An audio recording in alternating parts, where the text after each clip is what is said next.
Banditos, we are live. Happy Saturday night. It's July 29th, 5 p.m. And we got quite a few builds to flush out today. So let's jump to it.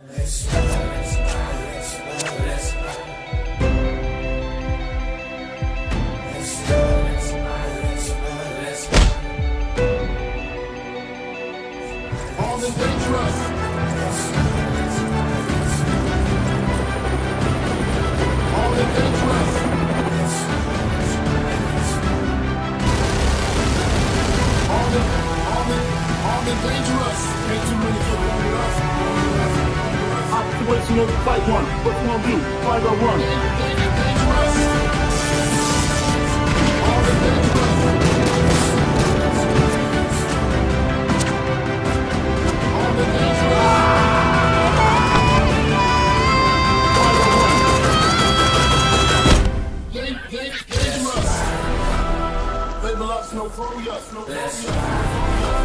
Ain't too many kids bang with us. Situational fight one. What's one do? 501.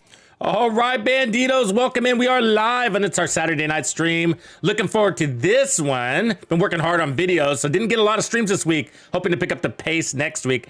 Quick reminder, there is a video pinned at the top of the chat. It's called, well, it's every exotic ranked in the Division 2. All 40 of those bastards. So check that one up. Appreciate you guys' input on that video.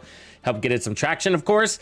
Anyway, so today we got a few things to do. One of them is I'm going to actually start off with an SMG build, more of a showcase here. And then while we're doing that, I'm going to be farming for some 511 because there's this 511 build that I've been waiting to make. And I got like at least 3 of the pieces. I'm looking for things very particular on this one to kind of showcase some legendaries. So we're gonna be doing a little bit of farming there. And then we're gonna also work on some status effect crit builds tailored for, of course, the St. Elmo's, of course.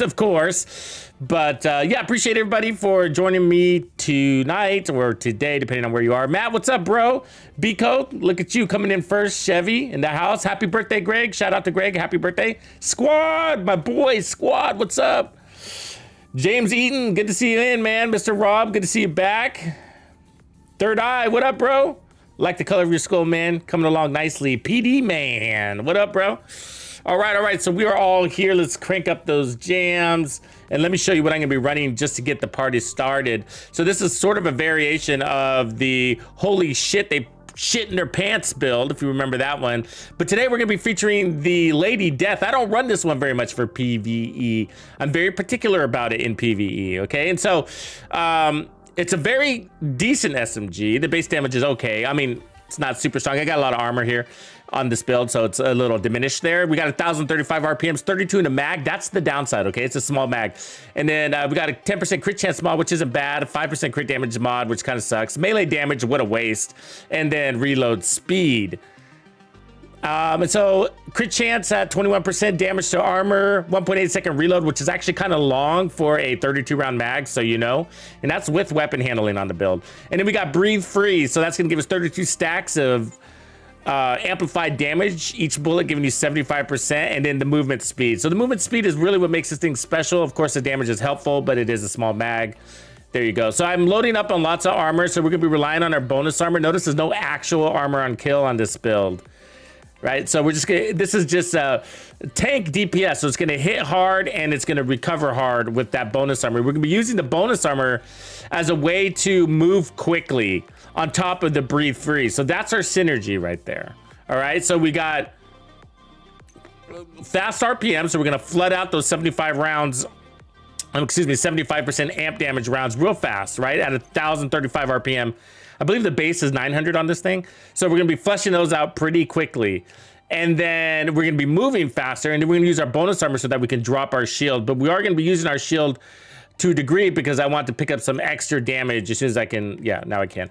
And so I'm gonna be running the striker shield. This thing is a very powerful beast, really good for SMGs because you're looking for that scaling damage. So we're gonna get damage bonus per enemy at 12%, and hopefully we take on groups, right? And so that's really, really, really helpful.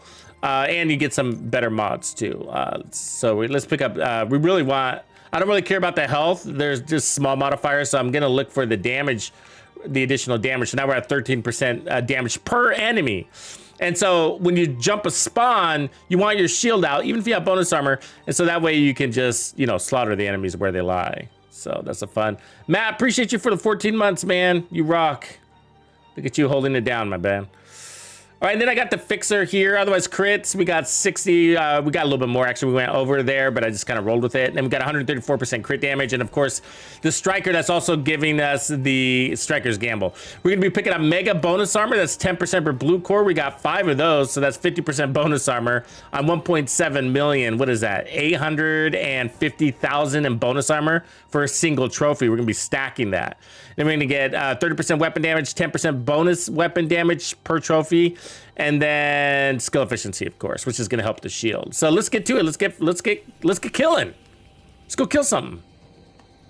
Let's get warmed up. All right, so we're about to close out July. If you guys noticed, it's the end of the month. So I don't know, we're kind of in the back half of the season, right? So it's kind of slow at this point. I think that, what do we got? Like, are we 2 weeks away from the final manhunt? I'll take a look here in a second. I haven't done any of the manhunts yet, so I got to get to that. But let's see here. So we got the Lauren League going on. I don't really do leagues myself. They're not that interesting to me. Playing things on heroic or challenging or whatever. I mean, I've done them a couple of seasons ago, but kind of gets repetitive. Then we got Polarity Switch, which kind of sucks. We have some builds that work around it, so we'll probably be playing with that one on. So we got some builds that basically headshot builds that can penetrate through their shields. And then we got this, which I believe is the final one. So a week and 2 days. So okay, we're a week out, a week from Tuesday. And then that will close up the season as far as major events. And then we have Golden Bullet closing it up. And what do we have around the corner? Of course, well, the incursions. So are we going to see it in the PTS? Are we not? I don't know. What do you guys think? I don't think they're going to show it. I don't think they're going to show it. I think they're going to test it. I don't know. But I have a feeling they're going to test it internally because in order for the incursions, I mean, I guess they did show countdown. I don't know. It's tough, right?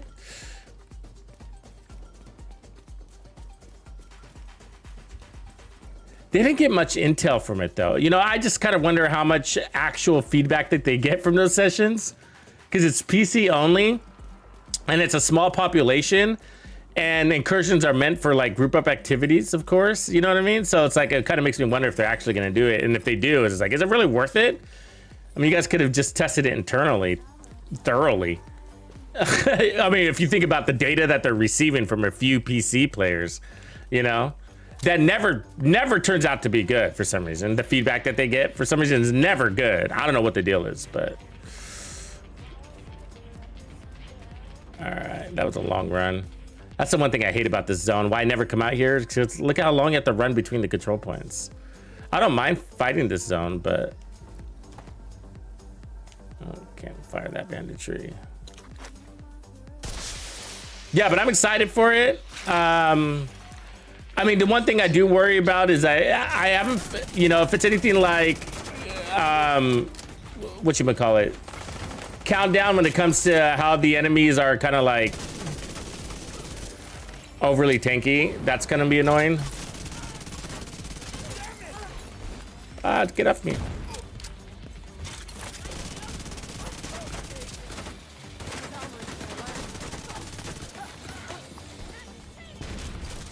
I keep getting hit by their fucking exploding tanks.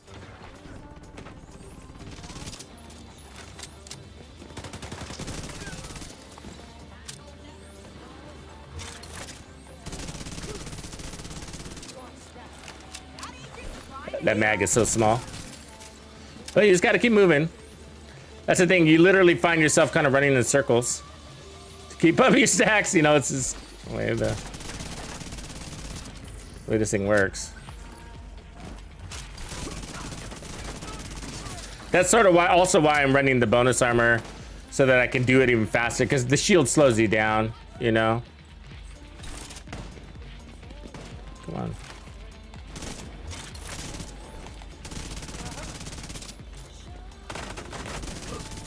Once we get our trophies, it'll all go a little bit better here.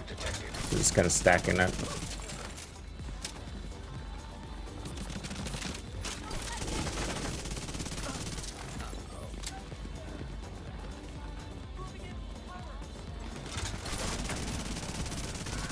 The boss deleted him. See ya, boss.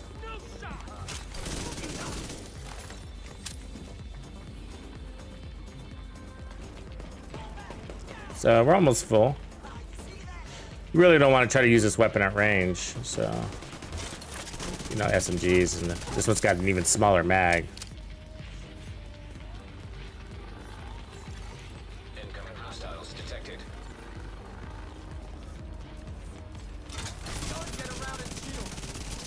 Ah, they protected their rusher.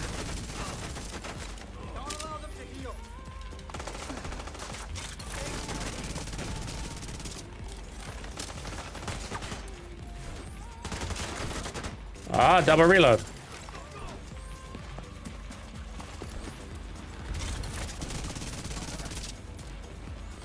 A little fucking squirrely fuck, huh? Oh, thank God for that bonus armor. Better heal up here.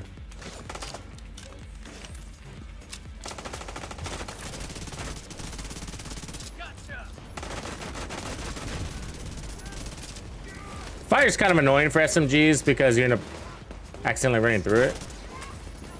In some corridors, you know, there's nowhere to run and you're kind of playing out of cover.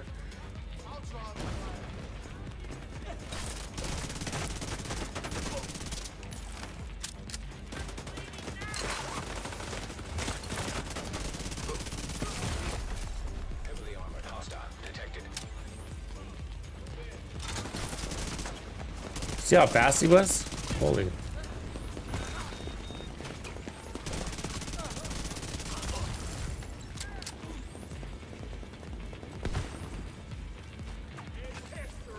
So I'm using Obliterate. It's actually not my favorite, especially on these SMG builds.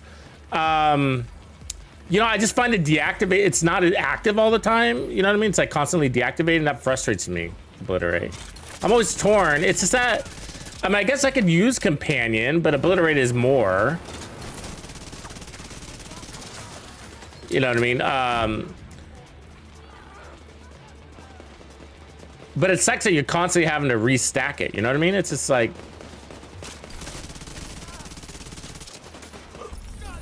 But what do we got? What are our options, you know? We need more, is my point.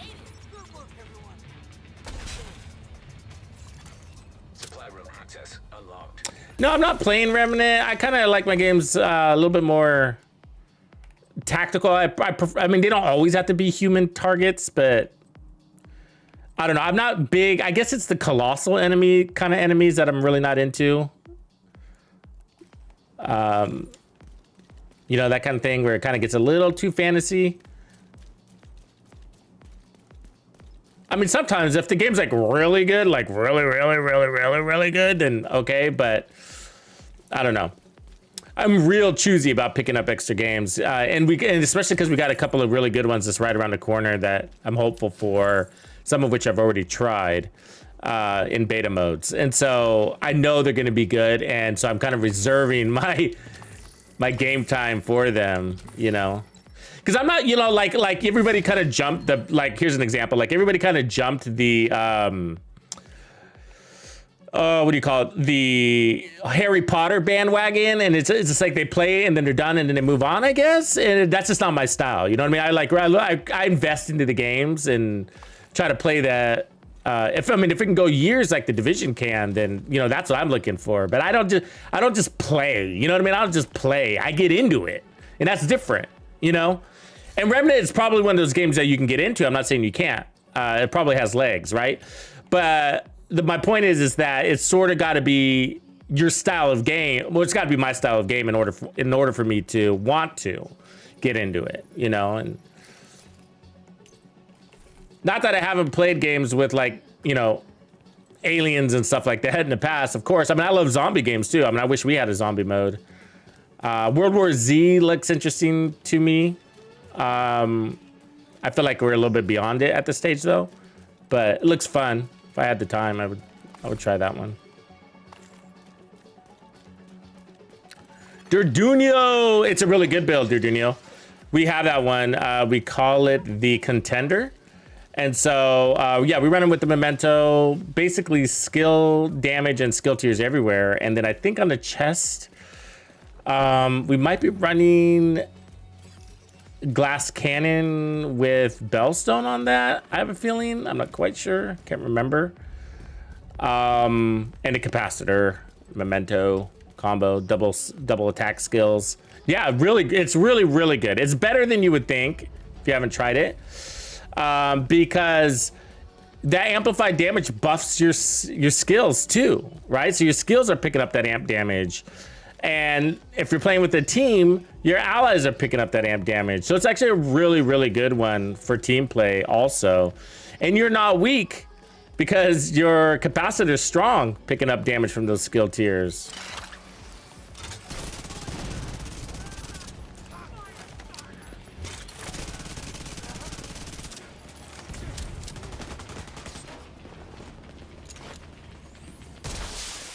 Reinforcements incoming. God damn it. Isn't that crazy that I was strong enough to blow up my shield? I mean, we're running a tier 6 shield. So it's pretty crazy.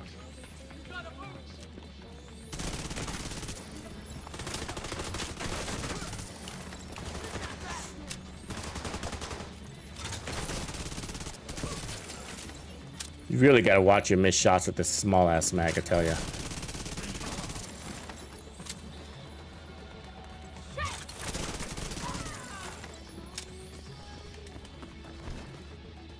Where are they at? Downstairs? Can't tell. Must be. We're ready? Okay, it looks like it.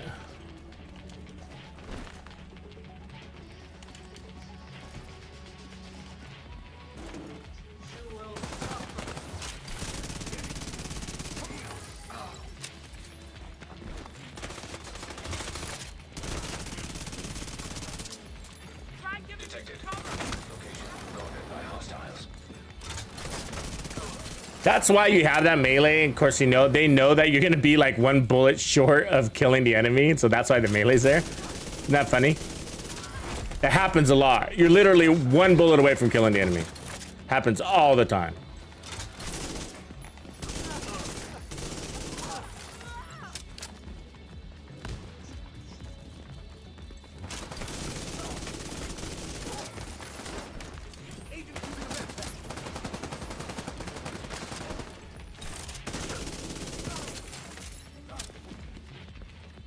Are they upstairs again? Damn these guys. Okay, so we're looking for 511 with crits already on it. I need chest pieces. It's hard to farm when you're looking for something specific, of course, but when you're not looking, I mean, they drop you all sorts of shit that you don't need. I mean, how many perfect 511 pieces have you deleted in your day? Me, too many. Now that I'm looking for it, I've been looking for it for months.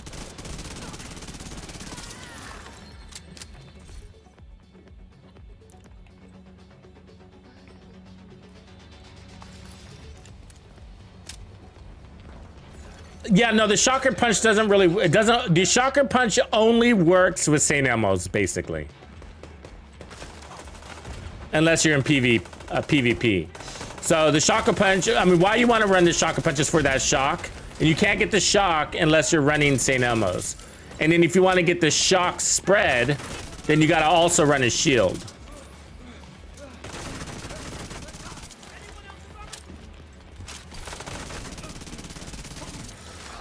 Yeah, that sucks, right? And that's why it made the poo-poo list. It's because there's no build diversity for it.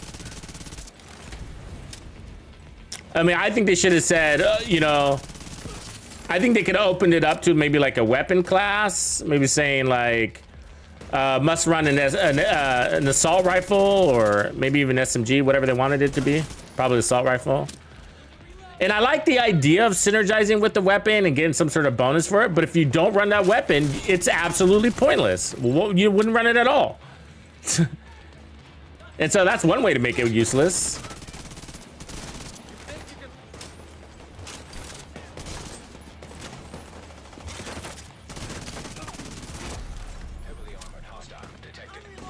And so then it kind of puts you into the position like, all right, well,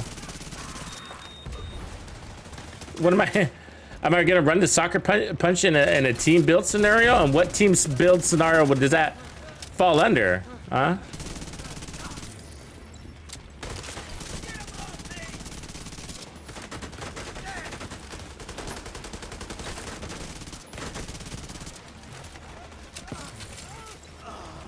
He died from a ricochet.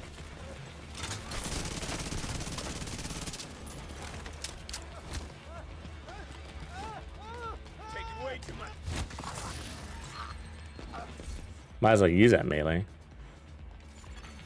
Hostiles guarding location nearby.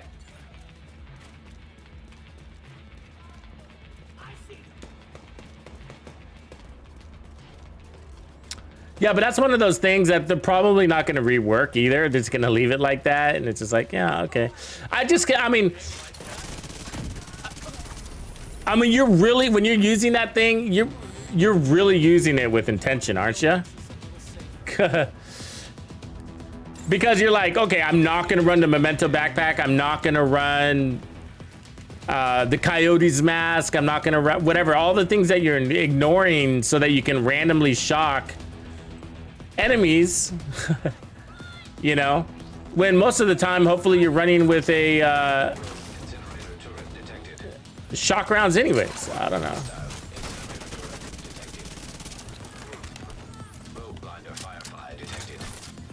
Double reload, damn it.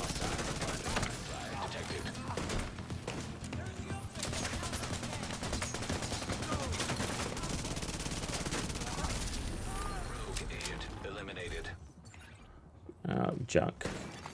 Supply room access unlocked. It's all good. Derdunio, lots of lurkers, man. It's all good. Don't worry about it. Damn, those are some bad gear drops right there, huh? That's on the known issues board. I'm surprised they didn't fix it. I mean, already though, you know, in the last patch. I mean, how hard was that to fix? You know how many times they've had to fix that purple gear drop thingy? Yeah, so I like this shocker punch. I do, but it's just, I'm trying to find the situation that just ultimately makes sense. And I haven't really sorted that out in my head yet. You know, like when would we run the shocker punch besides just doing it for fun? You know, and it's just like,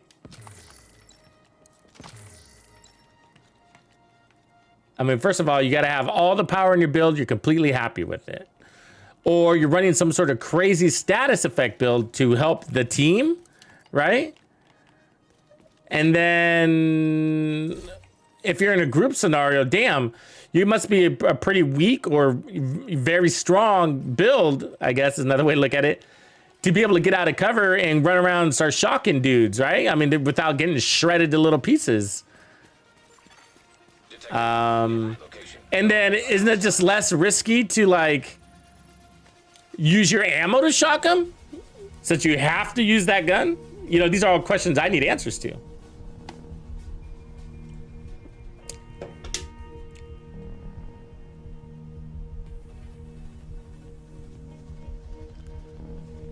Yeah, I've seen that script. Yeah, the faction ones.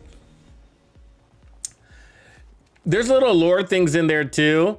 Lady Death is what we're showcasing here, Zephyr, if you missed this.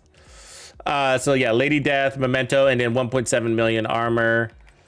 And basically, I'm mostly showing off the Lady Death. I did this build with the Vector before, and I actually liked it better with the Vector.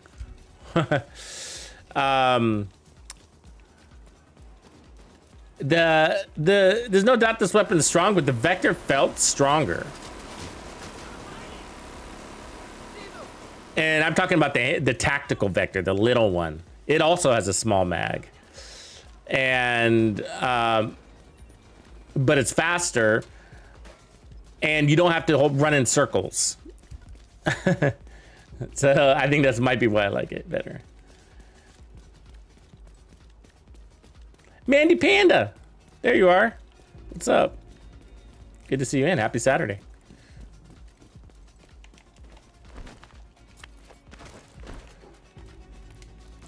So yeah, no, yeah. So it's not completely rubbish. It's just gonna like we'll talk about the shocker punch again. It's not completely rubbish. It's just like it is on the bad list, and it does deserve to be there.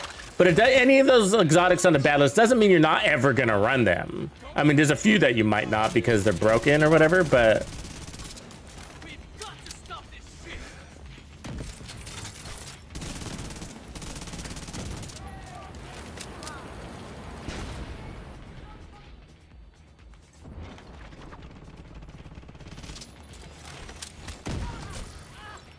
I had to get that melee in. Sorry, bro.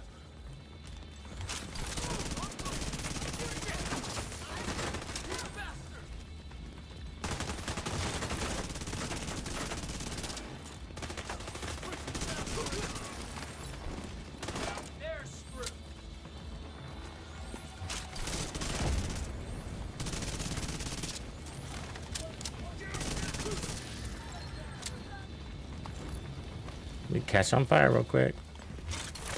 Jesus Christ, that fire. Fuck. Wow, those were all misses, really. Stop cheating, agent.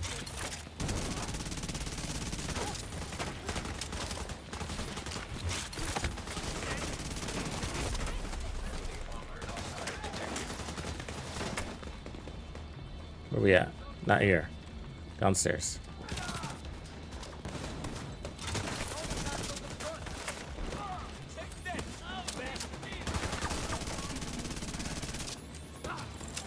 Oh, somebody stole my kill. Take the ammo, I guess. Feel rewarded.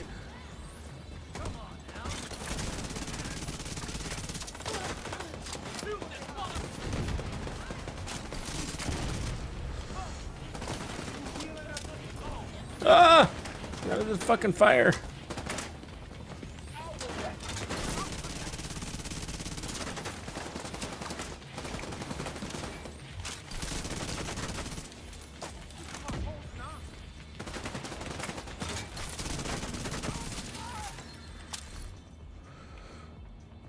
Are bad. Yeah, so we're playing trophy to trophy here. That is our survivability. Allows us to take damage, which allows us to move faster. So that is a playstyle strategy here. Oh, they got fucking creamed.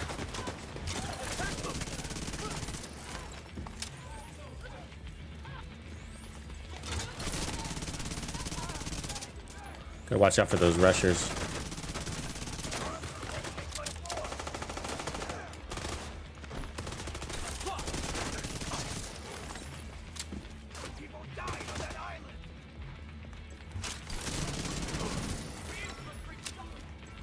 Oh, they're fucked. Welcome to the party, boys. Go walk in that fire for me.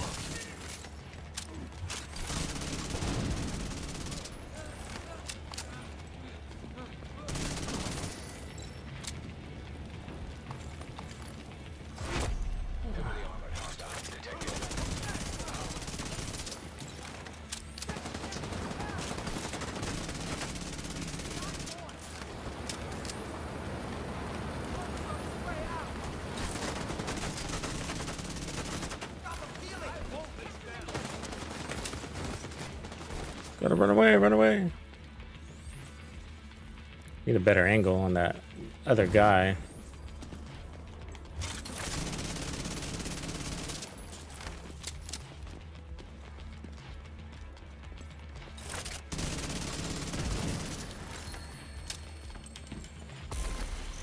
Whoa, he's running away.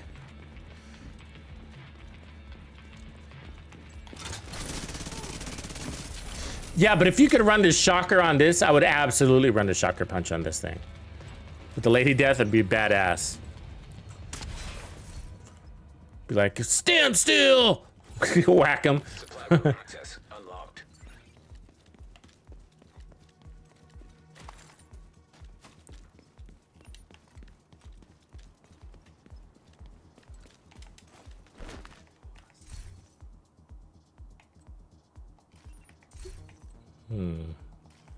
You do need a mask, but that wasn't it.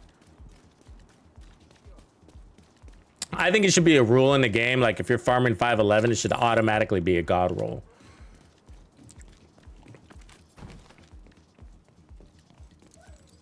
Yeah, Ryan, I hear that. The bonus when they steal your kill. It's worse with Bloodsucker though, because then you got to start over with Bloodsucker. It's like, oh.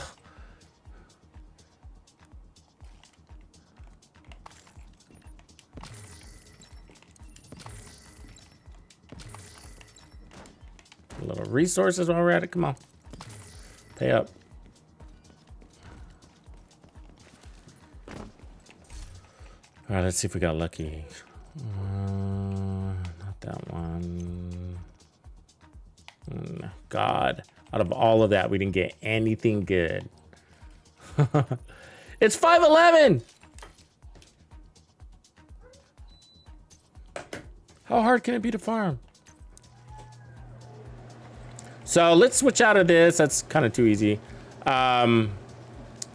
Let's start working on an experimental build. And so let me reset this. And then let's head back to the White House and start assembling it. I want to do a status effect, like a crossover status effect crit build, but make it like really strong on the crit side with just the right amount of status effects, you know, to hold the enemy still long enough for you to not miss as many shots, if that makes sense.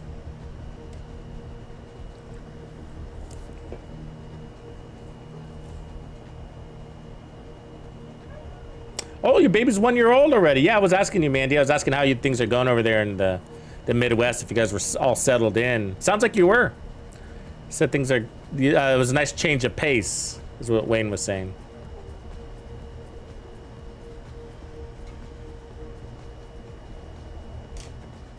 That's good, man. That's good. However, weren't you guys coming from Texas? Wasn't that right? And isn't Texas kind of chill too, or not? I thought you were coming from Texas.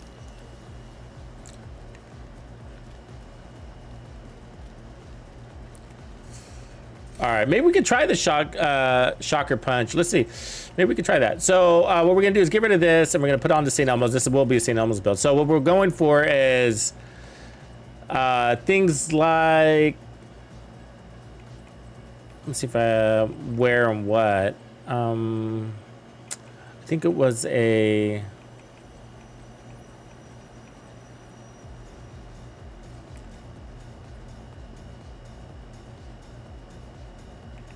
Let's see, I'm trying to remember what piece I wanted to build this around. I think it was a. I mean, I guess we might as well go for the electric all red build piece. Might as well, right? You can do. We'll do that one. And so I have what I'm. Oh, the Golan mask. That's right. So Golan mask.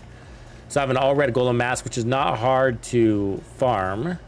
Pretty common to get these. It's with crits. So something like that.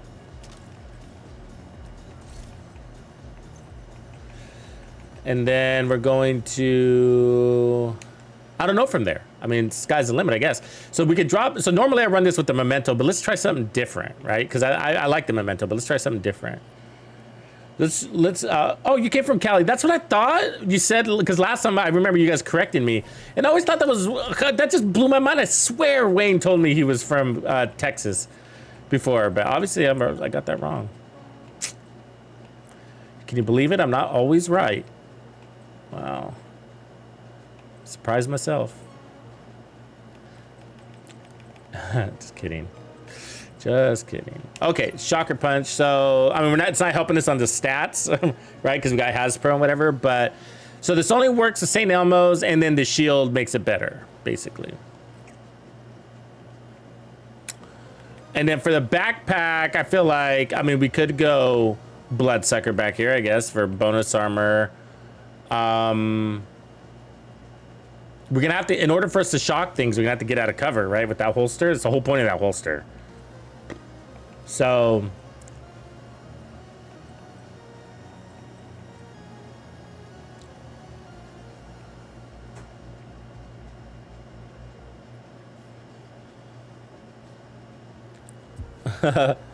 Bluma's got it down to a science, calling out the zip code. You know what else would work is like perfect. Well, we could go perfect galvanize on the backpack, but there's no point in us running 2 pieces of electric, so that's the bummer with that. Unless we have a better idea for the chest piece. So let's see what we got in the bag. So I do got a nice golem backpack with vigilance there too. That could work.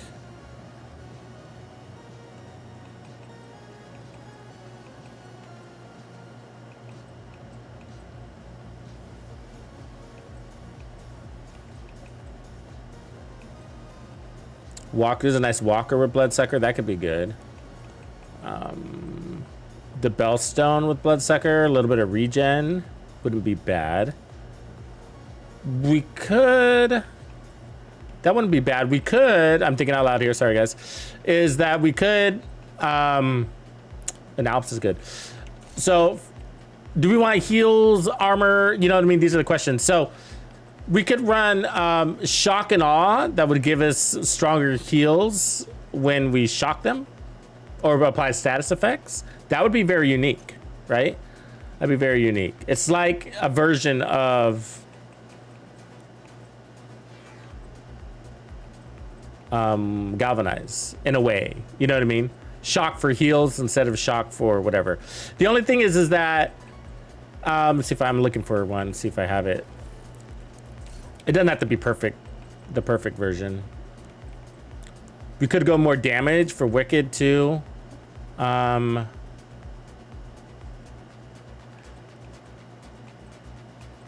See if I have a shock and all.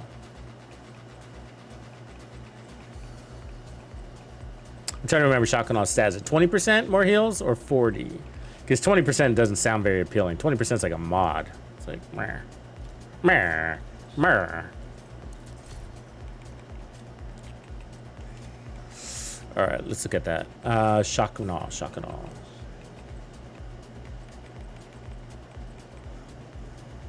There it is. Yeah, 20% is not that cool. 20% is like, that feels like a waste, to be honest with you. Like, I could throw a mod and get 20%, you know? It's like, eh. So, let's not do that one. But we could do Bloodsucker, Wicked, Vigilance, Companion. Now, it all comes down to how much armor do we think we need? So I think, or do we not run bonus armor at all, and we just run really good heals? Because we're running Companion, and so I kind of like that idea, and I do have a really nice Alps backpack with crits on it, which is somewhere around in the big black box.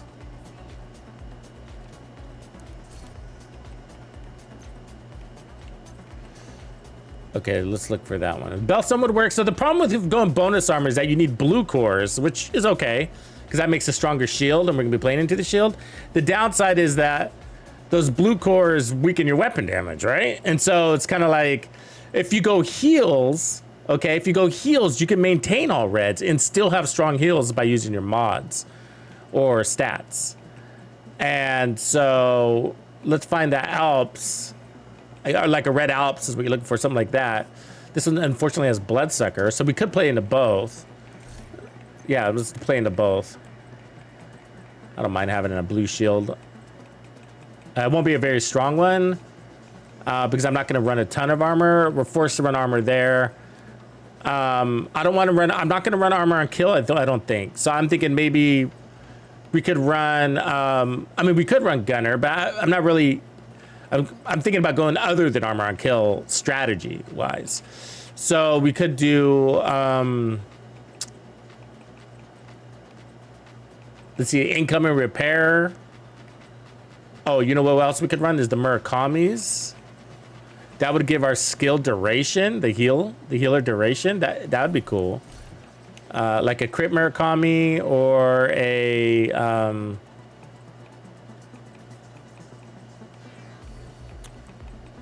find one here. So we can run the Emperors. We could run the Foxes. We could run... Ooh, another red golem. That's better than the mask, isn't it? It is. Where's my Murakami? None of them are here? Oh, there they are. Emperors with headshot damage. Oh, they're all on my other... Boo.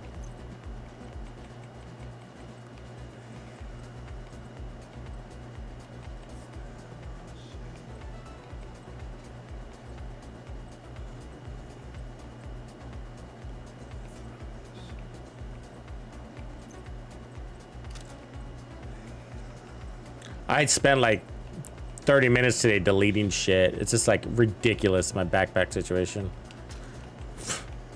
I feel like I didn't get anywhere, you know? That's the sad part. Oops. I did the wrong thing here. Hold on. I'm trying to push some things over.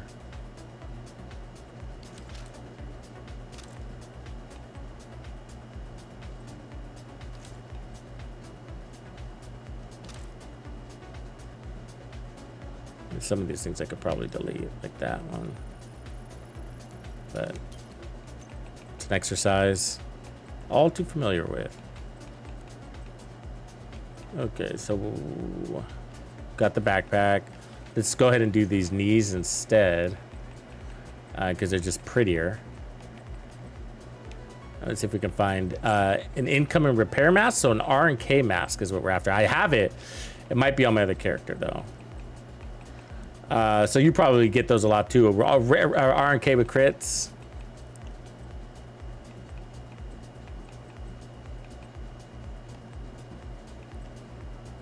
Yeah, okay. So then all we need is the gloves. We need to figure out our gloves. So we'll do R and K on the mask. We could run contractors. It's not bad to get some damage to armor. 2 pieces of 511 wouldn't be bad either, actually. You get that? Because we'd get incoming repairs and then the armor on kill.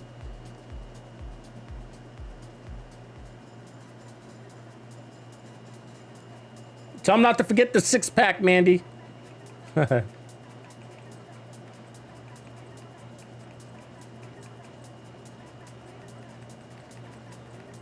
Yeah, that's a tough choice. I mean, you could actually get away with running 2 pieces of 511. Let me pull one over there. So we'd have Golan there. So Golan, 511, Alps. Yeah, we don't have enough space for another one though, unless we wanted to get rid of Golan.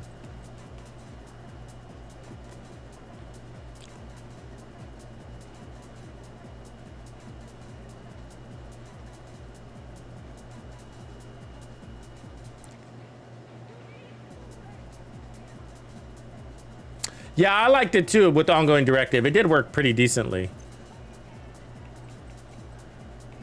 Yeah, it is a good one. Okay, let's go pick up some pieces here real quick.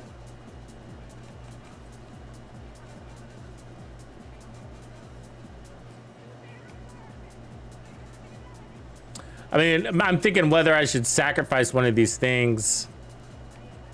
Get rid of the shock, you know what I mean? Get rid of the status effect. 2-piece, get rid of the status effects and go into heals to try to heal through things faster and have no armor, with 10% armor and kill, I guess.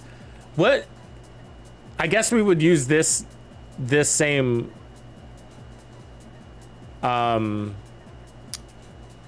specialization, but we could also run technician and then get a skill tier, so that'd be our other option. So I'm kind of avoiding gunner at this stage. We could also add a lot of protection from elites. A combination actually. Yeah, let's stick with firewall because we know we have to use a shield, so that's going to give us that extra damage. Okay, and then let's do a combination. So I think that's a good move.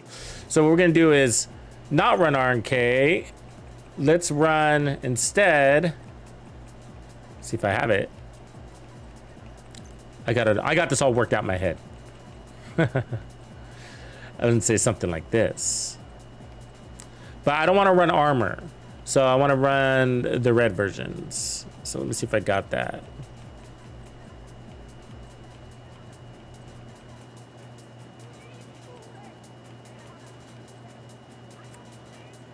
I mean, a little bit of armor is okay, just to be able to withstand some damage, but what I'm gonna do is, yeah, let's go pick up some pieces here real quick. I know what we're gonna do.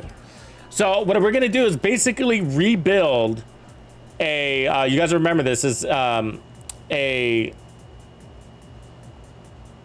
are we calling this? I'm sorry. Where we have a layered system of protection, Invis-shield build. So we're gonna create an Invis-shield build. So which requires a layered system of protection. So we need it all. So we need bonus armor, and then we need underlying heals with a really good time to kill, basically. And then you have your hard shield on top of that. And then protection from elites on top of that. And then incoming repairs on top of that. Pretty sustainable build. You're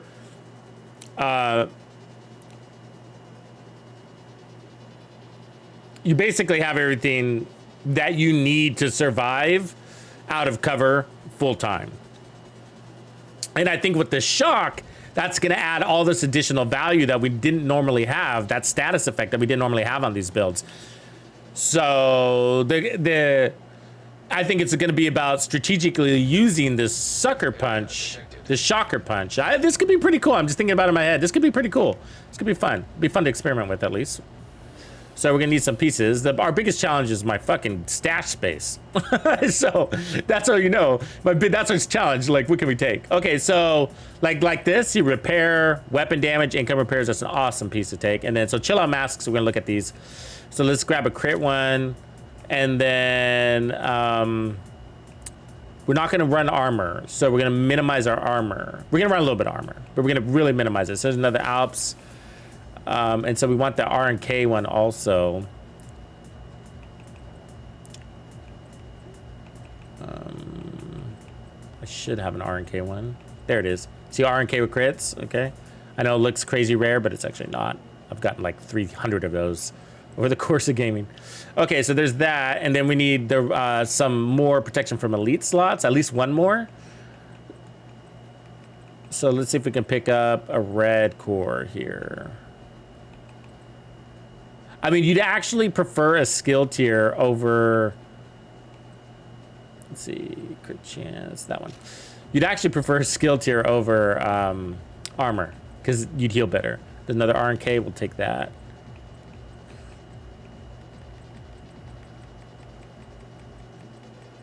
Let's pick up a knee too. Some more knees. So there's a Red Alps alternate. Brazos could be good alternates too, right? Because they'll give you the stronger heals. Let's take the Murakami, the red Murakami with crits. Got that. And then it's like shopping, huh, guys? So let's take on me. Take on me. I don't have a red one here. All right. All right, that should be good. I think that'll get the job done. Take me on. All right. We roll in. We got the battle plan. What up, Wayne? There you are, bro. Did you get the beer? Wayne, did you bring the beer, bro?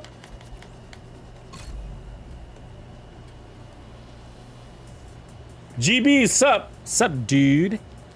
Hey guys, quick reminder, don't forget to check out the video that is pinned at the top of the chat. Every exotic in the Division 2 ranked from poo-poo to godly. Everything in between. There's 40 exotics there, and hopefully this will help you choose which ones you need to get for 2023.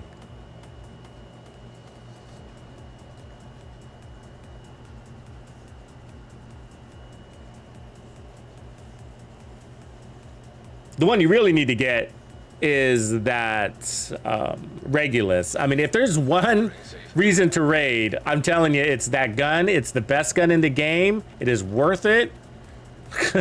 Totally worth it. Gotta get that one. Okay. So let's do here.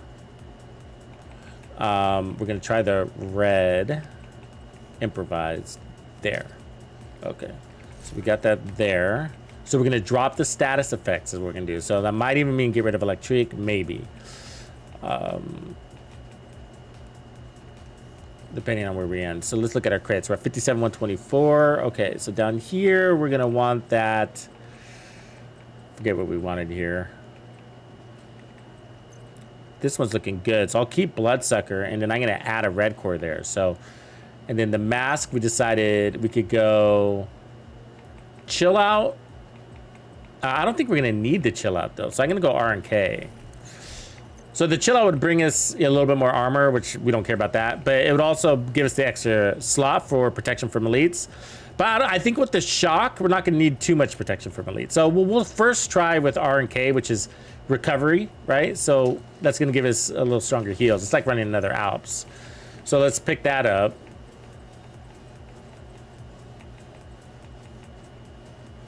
There.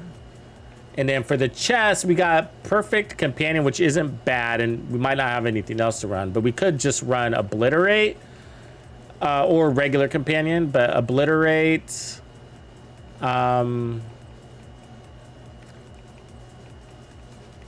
So we'd be looking for add a Cheska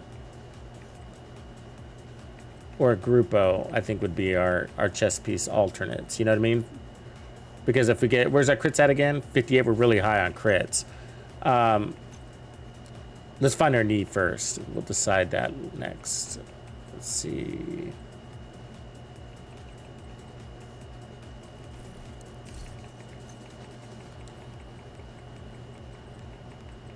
So we want something to support heals ultimately. So we could put the Alps there. We already got that upstairs.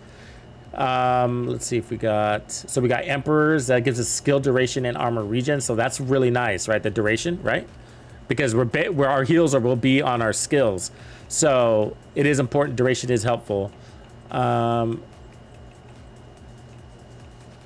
got Walker, we got Golan.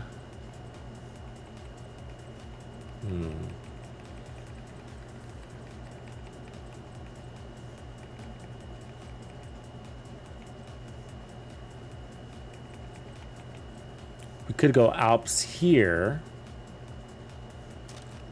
and then put Grupo on the backpack like that one, or Cheska on the backpack and then Grupo on the chest. I think that could work. Oh, we also have a really nice Walker.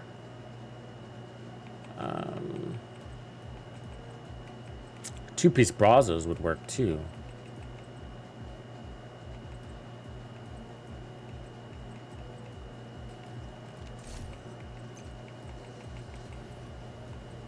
Sorry, we're almost there. We're almost there. Hang in there for a sec. So, yeah. So if we roll an extra crit chance, then that could buy me extra repair skill mods. That's what that buys us. So let's go find a Grupo chest if I have it. Hopefully I have a Grupo chest. Believe it or not, Grupo evades me on the chest area. Anybody else?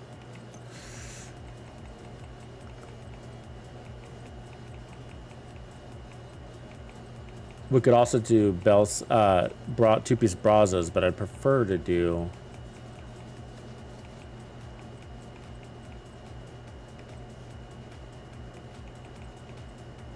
we could do Fenris. Oh, it's with kinetic momentum, which isn't bad. That's more heals. I'll take it. Oh, there we go. There we go. That's the one we want. We'll take the Grouper right there. That's kind of cool. So that one gives us you know, I'll probably not use it, but I mean, we do want to use our shield, so we could keep Intimidate. The thing is, we don't have a lot of armor. I don't want a lot of armor, but that's we're looking healthy there. And then down here, we said Alps, right? Like that. So where we at crits wise, we're at 60. We're over 60. So I think that if I have the ability, which I don't, to take off some crit chance, then we'd want to do that. So which means I got to drop the Cheska for something else. Oh, damn you, dude. I guess we could put back on the Alps.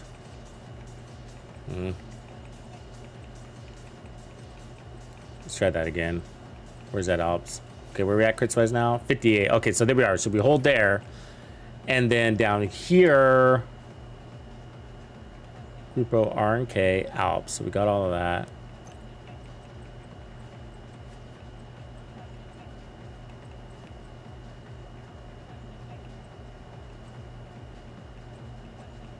Ideally, we do a Fenris here.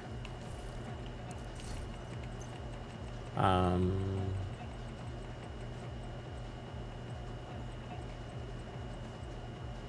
could also do Emperors. Or Foxes, of course. Kind of avoid Foxes because I'm bored of them. But they're good.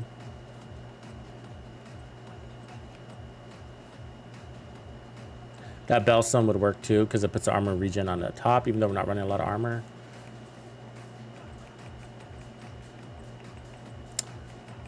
This last piece is kind of tough.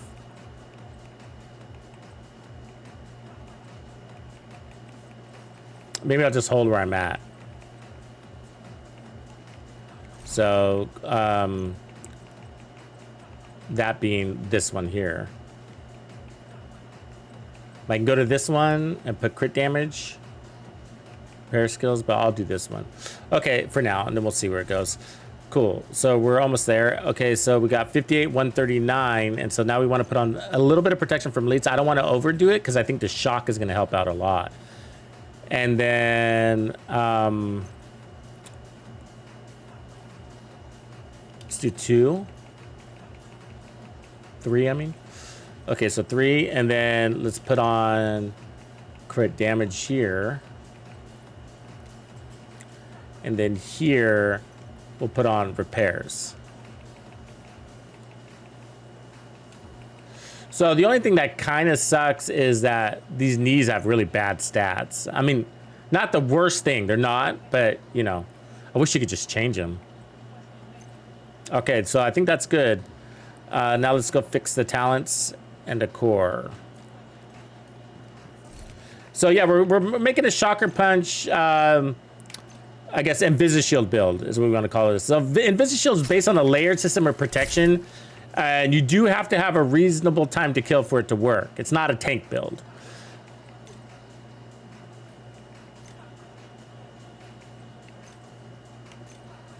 And so on the chest, I'm not going to do, even though that's a great talent, it's just that we're going to use our chest piece.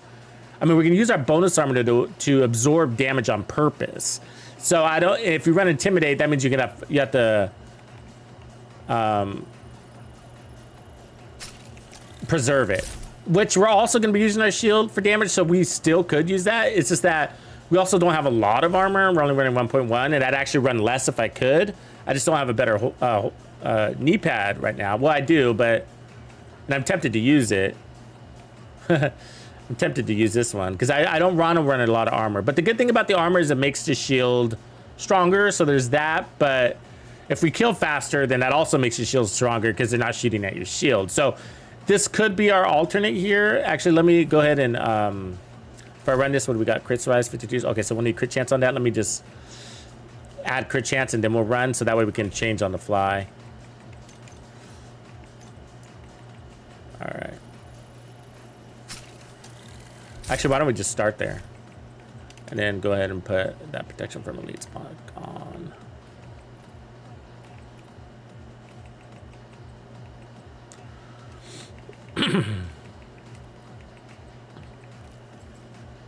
There we go. Let's start there. All right. And then all we need to do now is make sure we got the right weapons selected, which we should. Oh, do I have the cabaret? That would be a good one to bring along. Probably moved it.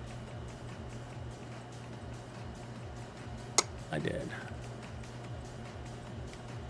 All right. Damn, we're full. Damn, we're always full.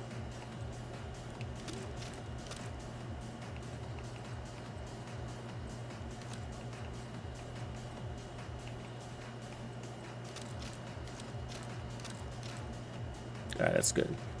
Check that. Check that. Assault rifle is good. All right, let's go. Let's head down here. Well, yeah, let's start here. I hate the run up there. All right, new build coming up. All sorts of crazy shit going on here. So it's a layered system of protection. So we got to balance our protection with our time to kill. You want all of it to be good. And so you playing out of cover. So we're looking for bonus armor with strong heals. And then you need to have the resistance too. And so we got resistance coming from protection from elites. We got resistance coming from our shield. We got damage coming from our shield also. And then we got heals coming from RNK, Alps, and another repair skill here. So this is acting like another Alps.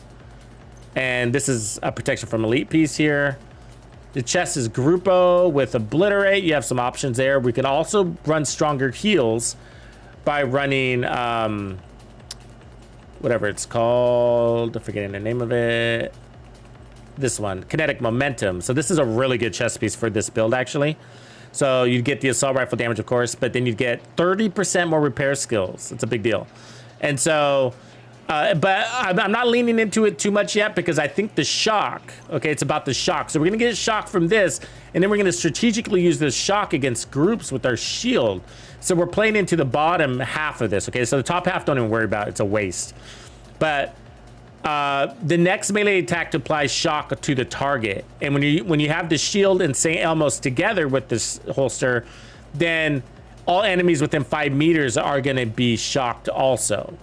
So, which isn't huge radius, but that could be pretty cool. So I'm thinking the shock is going to add, you know, some protection to us, right? And if we balance in the holster in addition to our shock ammo, we might be in really good shape.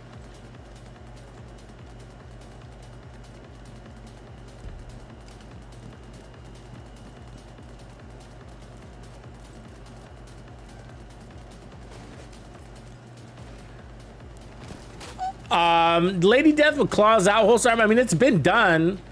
I don't think it's really viable in PVE, but people had fun with it in PvP. Shield butting, like 2 rams. It would be interesting to put it all together, though, and run it with the Bloody Knuckles. Also, we could definitely do it. It'd be kind of a meme build. Reinforcements incoming.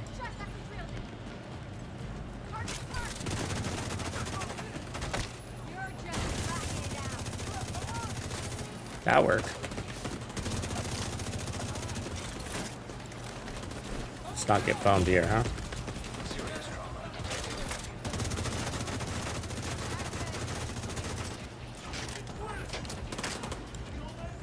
Just watch our heals here. Where's my healer? There it is. Could be a little faster.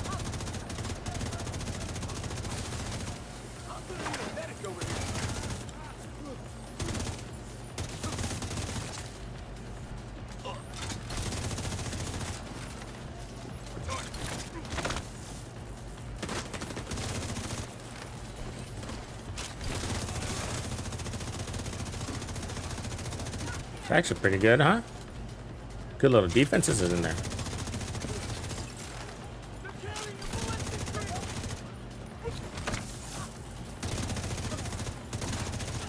Got a lot of shock happening around here. Cooldowns are actually pretty quick, isn't it?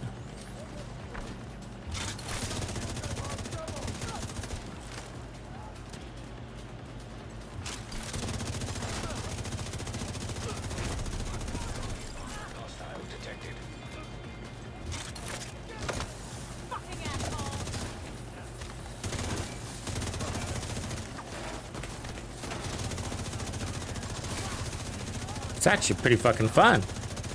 I mean, it kind of feels, I mean, it's a little cheesy, but it's pretty fucking effective. Hold on to that, lady. Don't you guys think? I mean, that's pretty crazy. That's pretty crazy.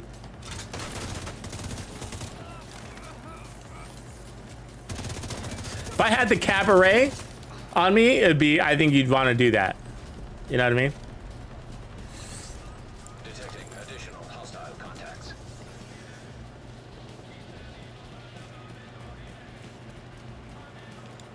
Because I think once you get your ammo here.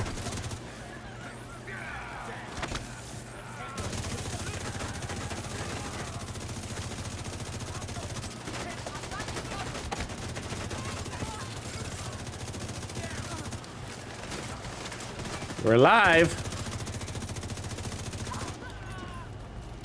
Where'd this guy go?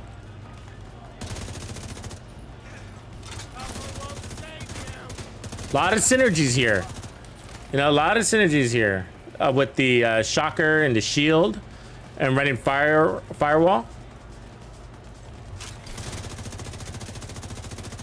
This guy always comes to the same spot.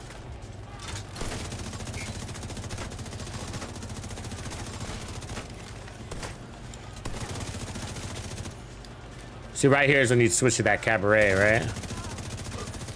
I don't know what I'm running on that secondary, but...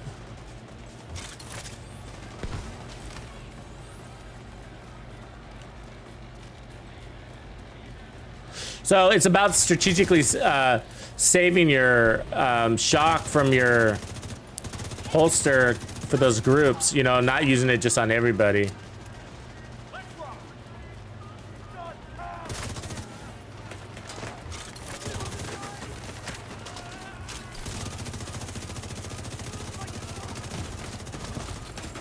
Immediate medical assistance needed.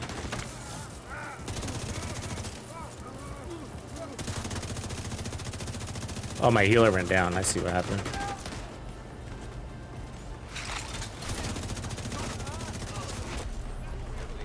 We survived that. I mean, that was crazy. So we weren't healing because my healer went down. So something to think about.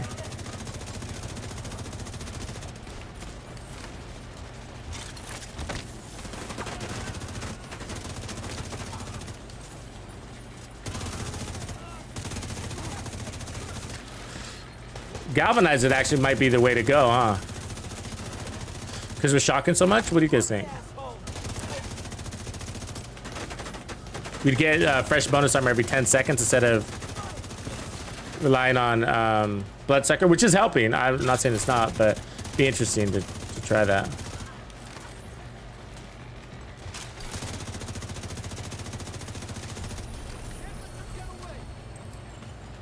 Very interesting. Very interesting. So the heals felt really good in combination of the build. Supply room access unlocked. Yeah, Pump. It is. Yeah, we talked about that already. So it's really, really interesting how that the heals was I guess sufficient, right, for what we were doing.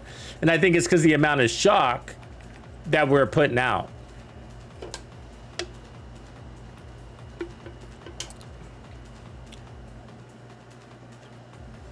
So you just got to save this. But I'm wondering, like, would we be better off with Bloodsucker or with Galvanize, you know? I mean, I guess we could just try Galvanize.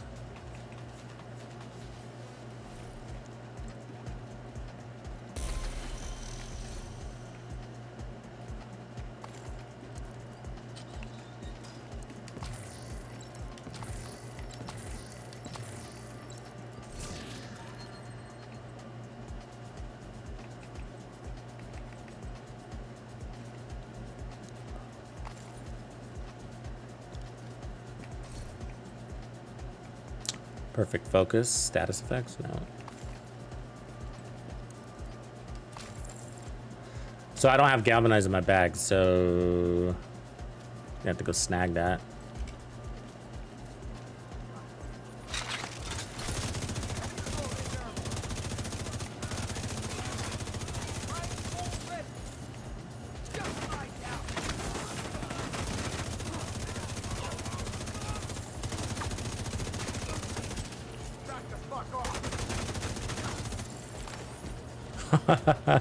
It's pretty cool.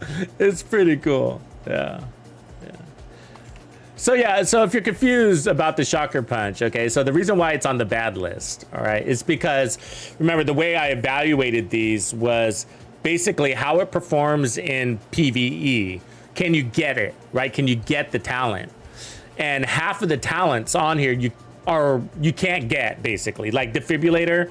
So while equipped, the stun you received, I mean, that's half of the first half is junk, all right? It's garbage. 100% to melee damage, who gives a shit? Our melee sucks, it can't even stagger, right? And then removing status effects, shock status effects from us, we don't take shock. I mean, you do, but it's so rare, I would never build that into my build. That resistance, you wouldn't need it, it's just dumb. And then the bottom half is so specific, there's no build diversity for the shocker punch. So you have to run a shield and you have to run St. Elmo's to get the bottom half of the talent. In addition, the talents, the attributes, there's no damage here whatsoever, right? So you got explosive resistance and hazard protection. So it's not like Sawyer's knee pads that brings in some damage. Now, with that being said, does that mean you can't use it? Absolutely not. There's a build for everything in this game. And so when I was having a chat with this one guy, the Diamondback is literally what? Bottom 2 exotics in the game. I mean, it's right there next to Imperium holster, whatever one you decide is worse. I don't know. Probably the holster, Imperium holster, or Imperial holster. Sorry, Imperial holster. But it doesn't mean there's not a build out there for it. It's just they're limited that way. You know what I mean? And so part of the reason, I mean, this is what isn't part of the criteria of how I evaluated the builds, but the alternatives are right. Like, would you really run the shocker punch over everything that the memento can give you? Or would you really run it over everything that the coyote could give you if that was part of your build plan? You know what I mean? And so we're creating this particular build around St. Elmo and the shocker punch. You know, so this build is designed for it. And so they can still be fun, but is the exotic the best exotic in the game? No. I think it needs, I think the top half of it needs rework, basically. I think we were talking about this earlier, so sorry if you missed this chat, but we were saying basically what they need to say is instead of St. Elmo's engine, they need to say using an assault rifle, you know, so, or using a weapon that has a mag or an SMG or something, but making it so specific. I mean, I love synergies, but it's so specific that you have to be running a shield, you have to be running St. Elmo, and you have to be running this holster. There's no build diversity there, you know? And so, I mean, there is, but it just limits you to that, you know? It limits you to that. And what if you didn't have the St. Elmo? Did you get 0 out of this? So if I did not use the St. Elmo, there's nothing this would give me. Absolutely nothing. I'd get explosive resistance, Hasbro, and armor. And then melee damage that we don't give a shit about. I hope that clears that up if that was confusing. Okay, so let's take a look at possible backpack alternatives here real quick. That was fun. A lot of fun. It was fun and effective.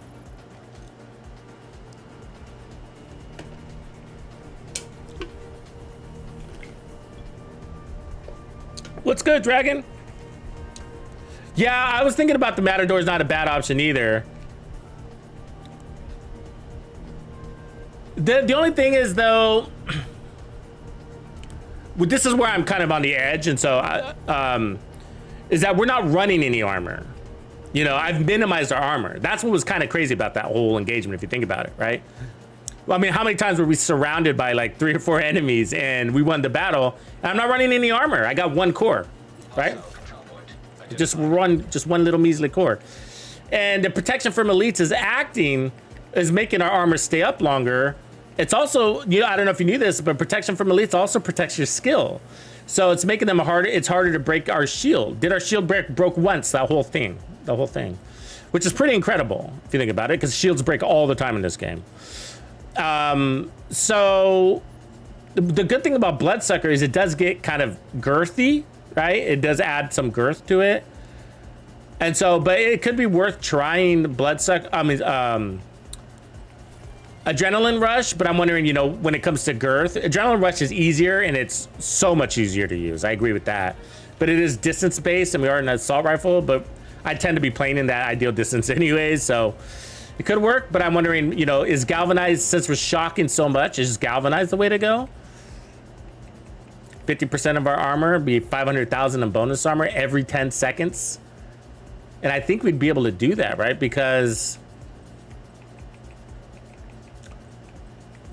so let's find one. So there's that one, might be the best one we got. Crit damage, headshot damage. That's basically the same, right? Crit damage, headshot damage, yeah. So I can delete that one. Crit damage status effects, crit chance status effects, crit damage skill damage, headshot damage, crit damage, crit chance headshot damage. Let's take that top one. All right, let's try this. See if we can see. So we're gonna lose heals for status effects. It kind of sucks, but it's okay. If the bonus armor does what we hope it does, then we'll be all right with that. I think we had crits back here, didn't we? We're gonna need more crit chance. I've lost crit chance because of that headshot damage. So that's kind of sucks.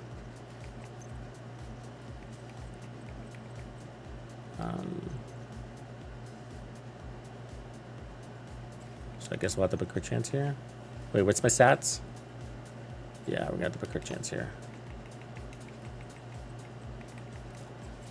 And then instead of armor, I'll put back the red core.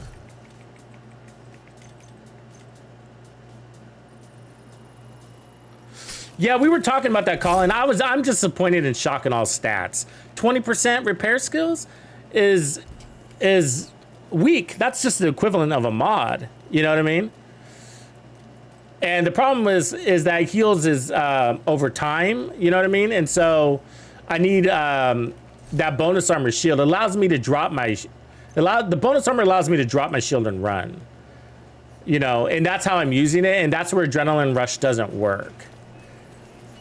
Because adrenaline rush doesn't kick in until you're inside 5 meters. And when I'm inside 5 meters, I'm gonna pop my shield. So, but it does protect your backside, of course. And so I think that's probably my justification for going bloodsucker in this case, or going damage, and then asking ourselves, maybe we don't need it.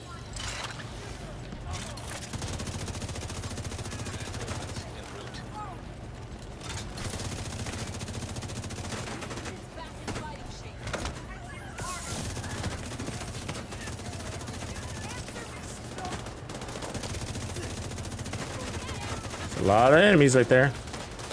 Stood behind me too. Oh, I have no control. I have no control. Shit. You know what I mean? But fuck, we're getting tanked here. Yeah. Fuck. That sucks. My shield broke. I had no control over my guy. He was walking around that corner.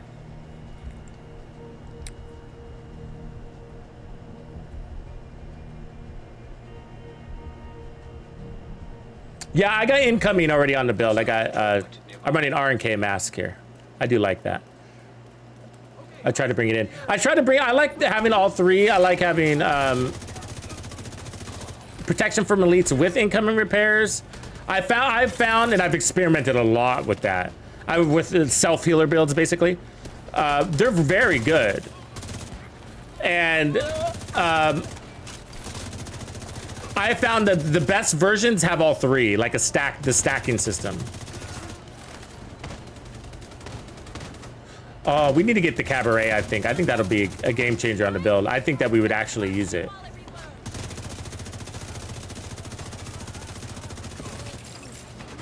Look at that status effect, huh? It lasted a good amount of time.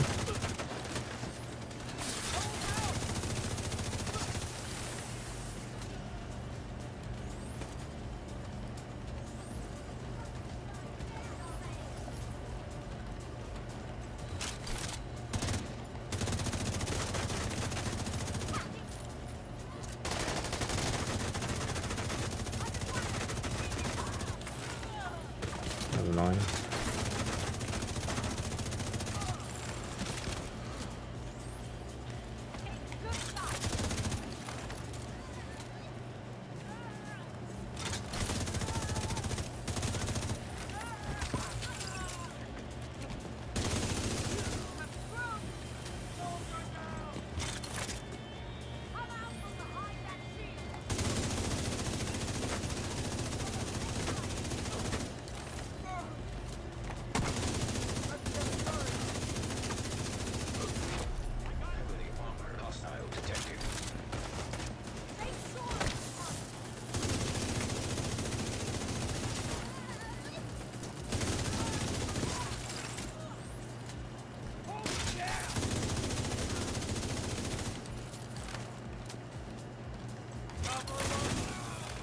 Where'd the other lady go? She gone?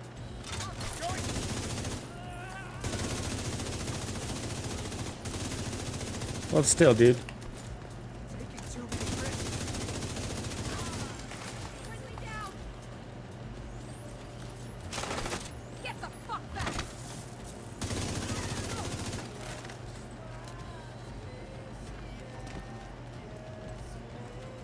I'm not really watching the bonus armor so much, but I could see the downside of the bonus armor the way it is here, because when I'm in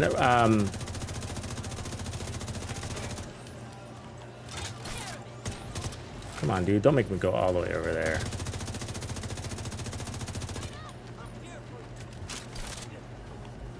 Oops, that's not what I want to do.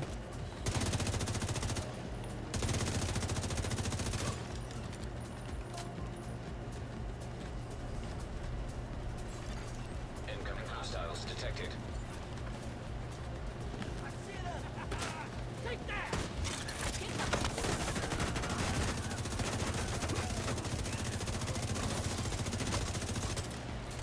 Target locked there.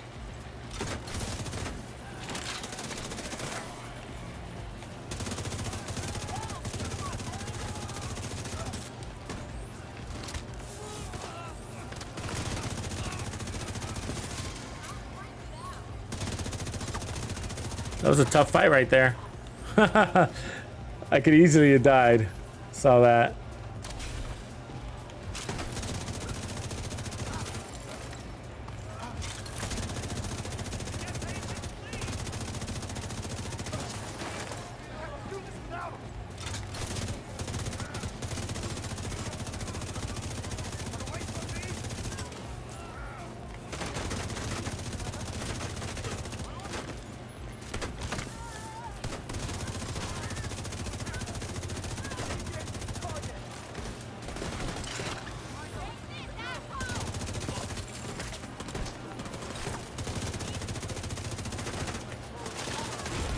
Oh, fuck.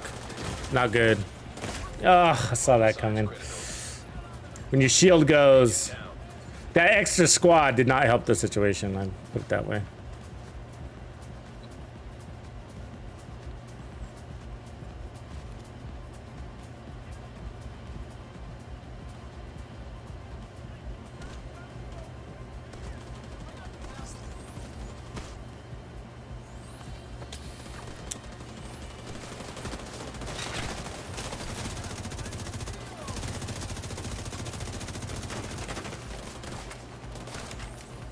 Back change. Who's this guy?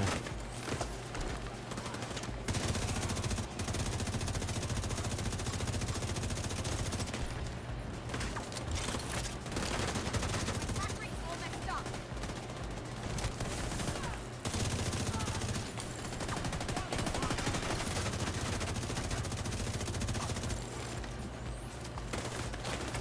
Fuck, they're everywhere, man.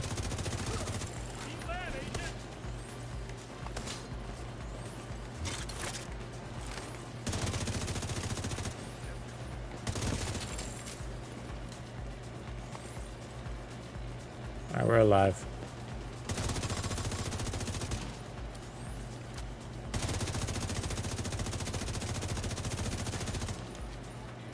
Damn turret.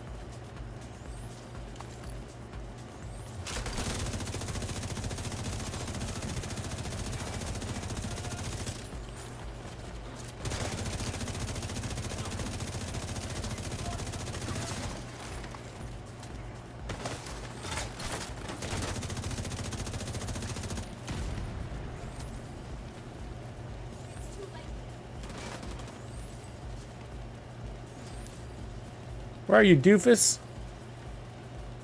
The hell? It's like I'm standing right on top of it.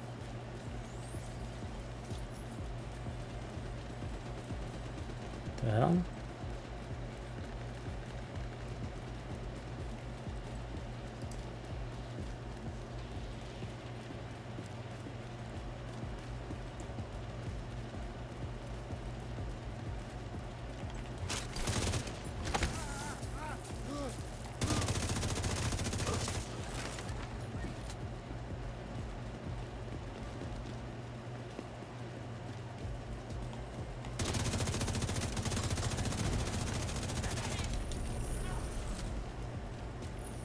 Yeah, I do think we need the cabaret. I think that'd be a nice ad here. Or Supply room access. you could also go something faster too, actually, and go like the non-perfect thunder strike. Thunderstruck, whatever it's called. Like, you know, even a vector, something that's like really fast. So when you swap to it, you just burn through that mag. Kind of the same thing, kind of different. You know, shots on with a stronger weapon are good too.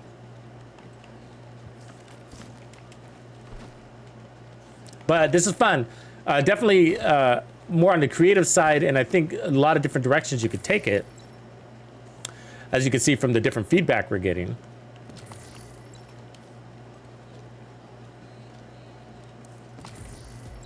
Yeah, no, yeah, Striker's good. I mean, you could make a version of this with Striker, you know. But you got to get your heals from somewhere, and the question is 10% armor on kill gonna do it for you to be able to play out of cover? Because that's what this holster does, right? And maybe, probably, it really comes down to the player, right? Because what we're talking about is, I mean, you guys can see how many tuck and rolls I'm integrating into my gameplay, right? Like, you know, knowing that there's a guy behind you and he's about to shoot you is important, you know? And I don't know if you guys could tell, but I will shock a guy, but I don't necessarily shoot the guy that is shocked. I might be shooting the guy behind him, you know, and in my attempt to stay alive, because the guy behind him is the one that's is still shooting at me. So he then, it's transferring basically my threat, right? My greatest threat is transferred from the guy that was in front of me who I just shocked to the guy that's behind him who is not shocked. And so then I acquire a new target, basically, is what's happening there. And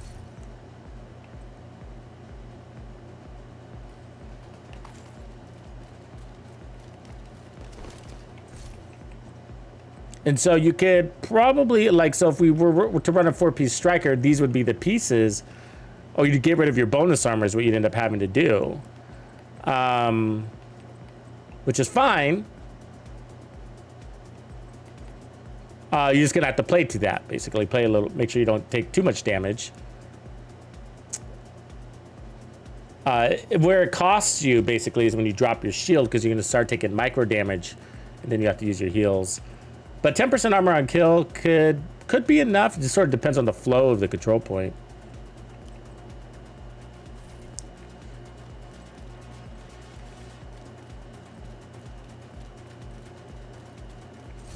Like,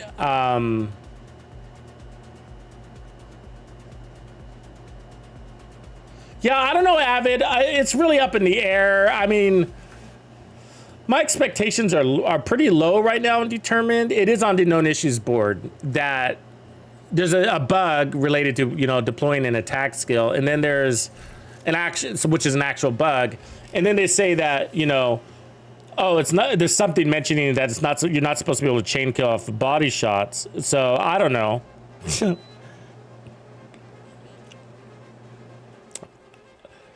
I guess I suspect at some point they're going to revert it. And I'm surprised it didn't happen in 18.3. Be honest with you, really surprised about that.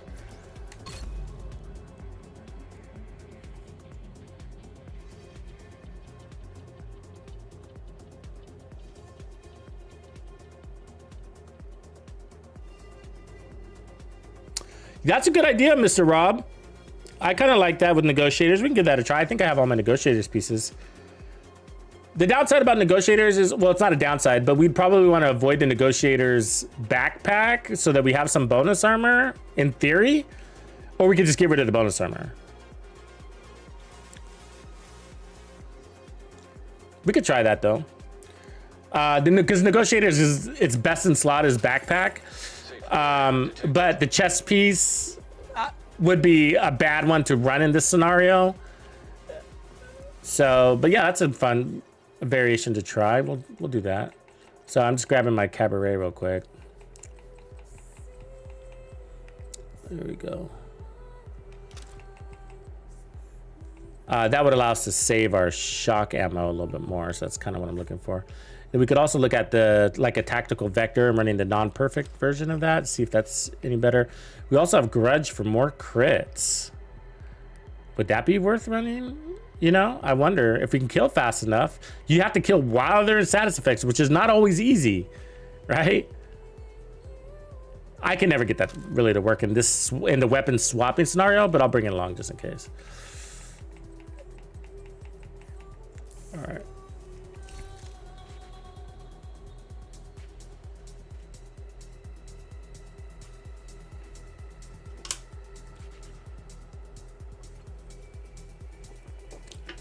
Yeah, because we wouldn't want to use the negotiator's chest, really, because then we'd be missing too much damage.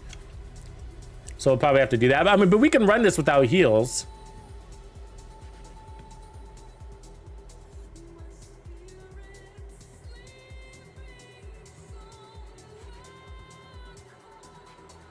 I mean...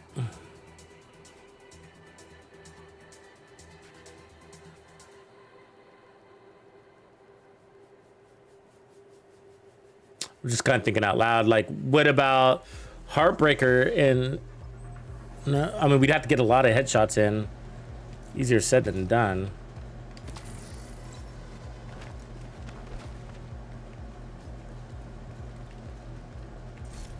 Okay, let's mix it up. Let's mix it up.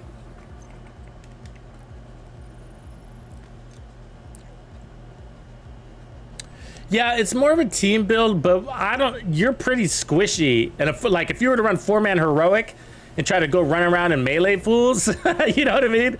You're gonna find yourself with not very much armor, you know? And so the challenge is making use of the holster.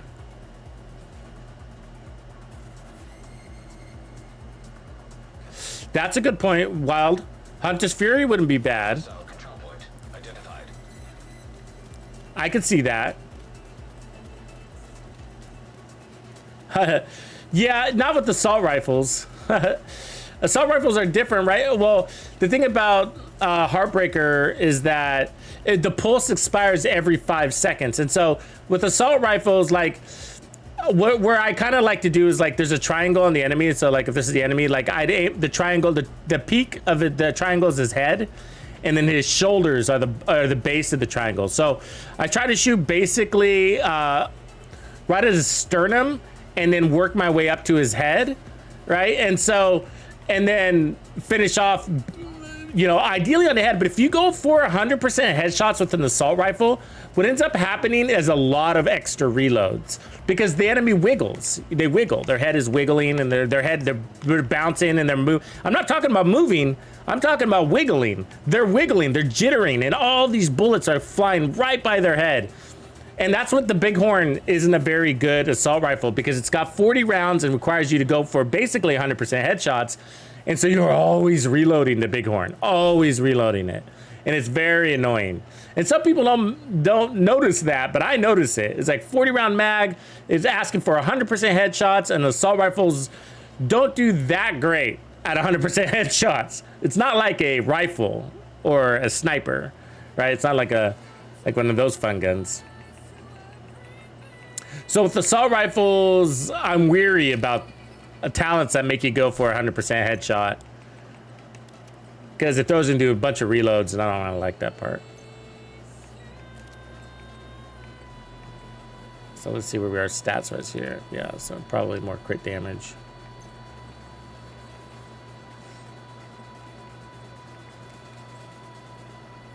There we go. Okay, so should we try negotiators and see what that looks like? Hunter's Fury sounds appealing too, but I'd have to go and get my other pieces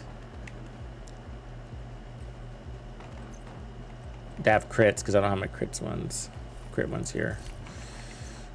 Let's see here. So we did already try Eclipse, Red Eclipse, and it didn't work out.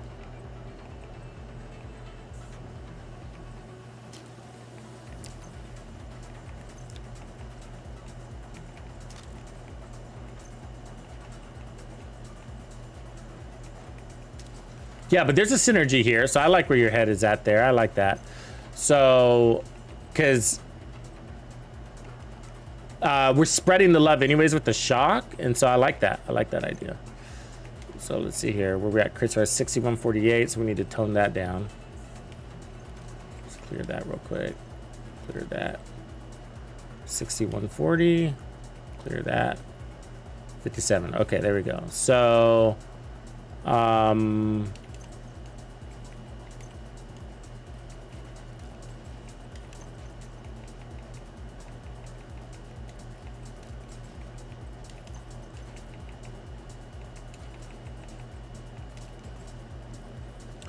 57 160. So I just put lowered protection from elites here, just to 2 mods.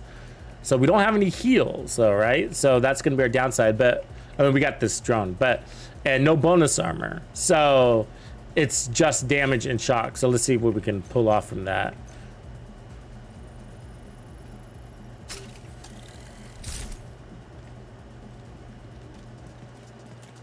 So this build would probably require us to run Gunner, and then we lose a synergy, right? Because the shield is giving us additional damage for stepping up, and we have to step up to use the shock and the SMG.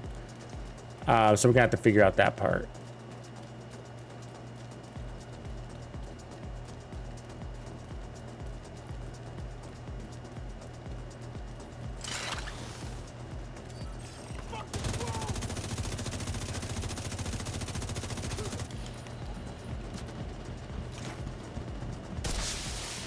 Reinforcements incoming.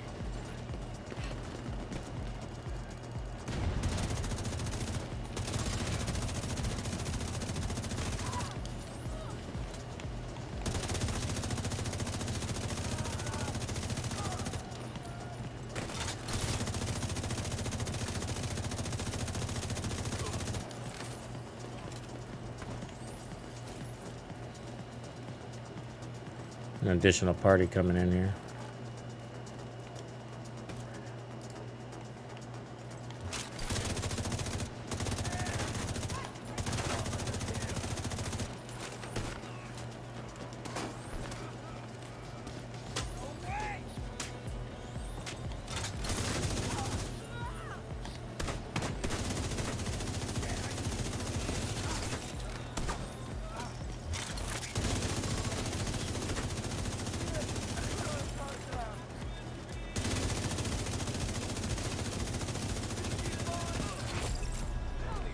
Hostile detected.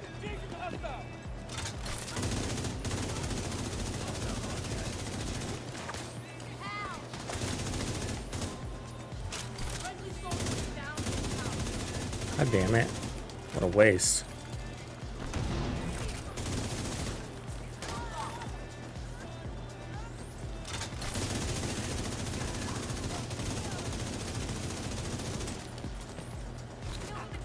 Bring it!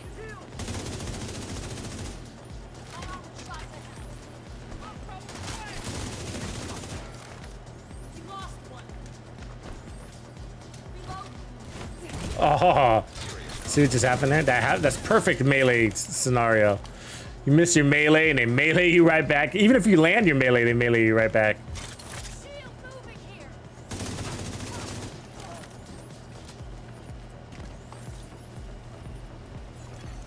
Detecting additional hostile contacts.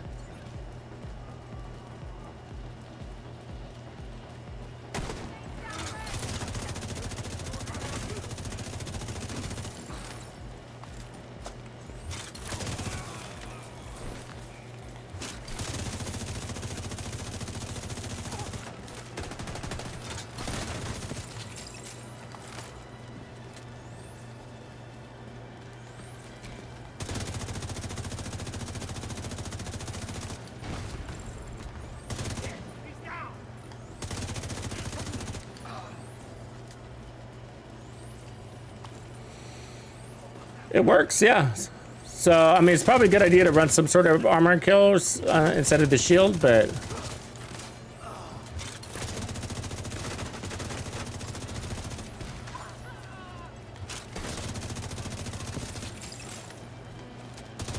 But at this stage, you know,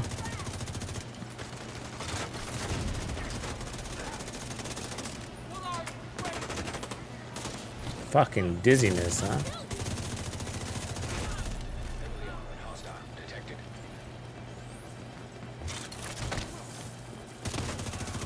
That didn't work.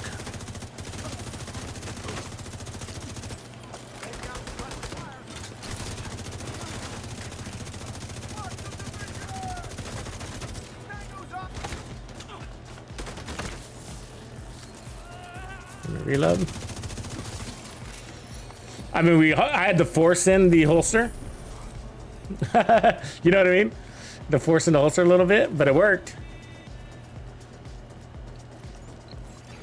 Supply room access unlocked.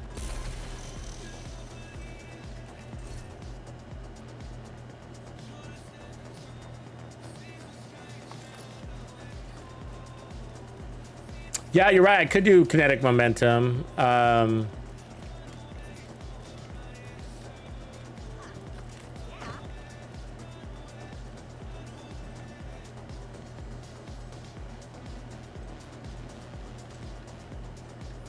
You could also just put repair mods instead of crit, and then keep obliterate. Obliterate probably would be better. I could also run a skill tier, a technician, if I wanted it that bad.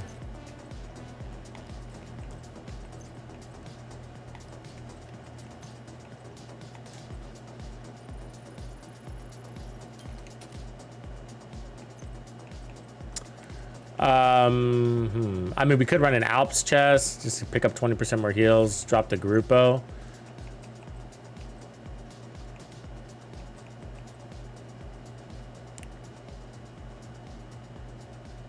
We could run the extra status effects just to help things out instead of the damage.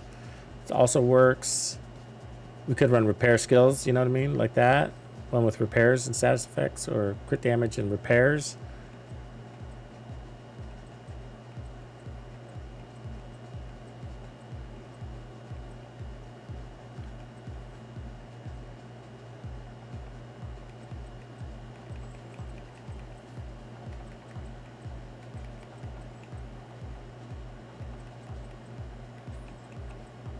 We didn't need a ton of repairs. It kind of worked out. The shield held up. That's really why. I'm not sure if we used an armor kit.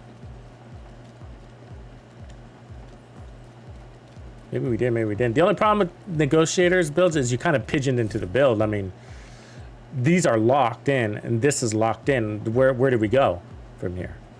You know what I mean? Where do you go? It is what it is for a build. You know what I mean?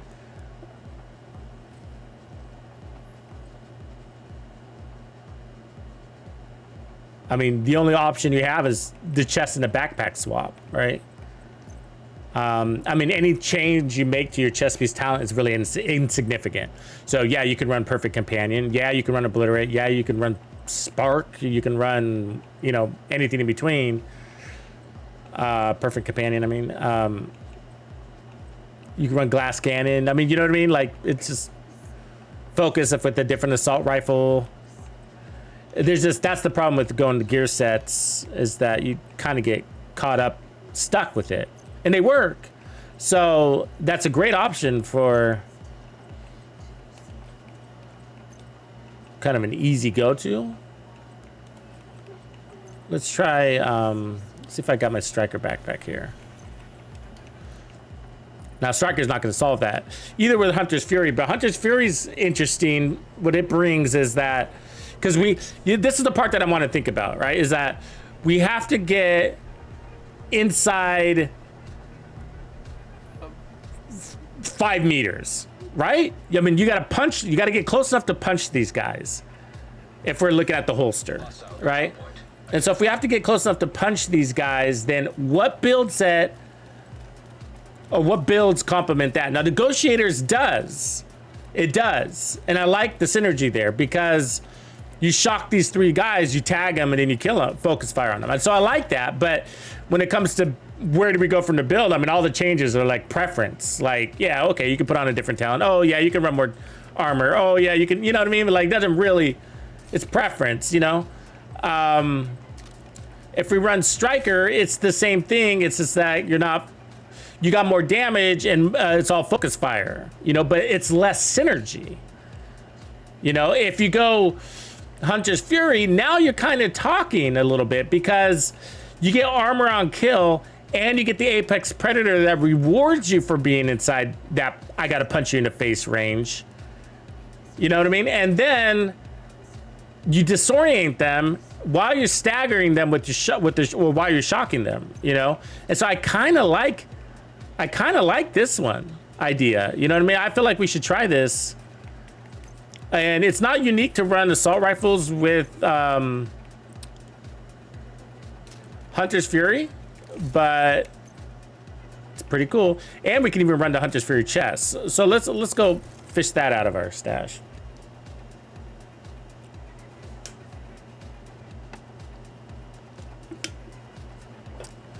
Yeah, Adric, probably ones like you're wearing too much armor, and like what Mr. Rob is saying too. But also when you're wearing too much armor is probably a good place to start.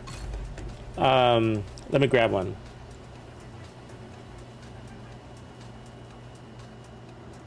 I'm actually working on a new one, and that's part of what I'm farming for actually today. Let's see.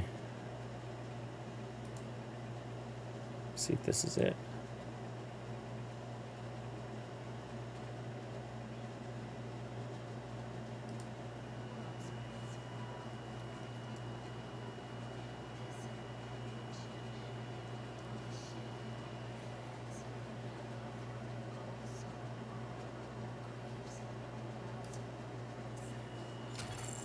Safe area detected.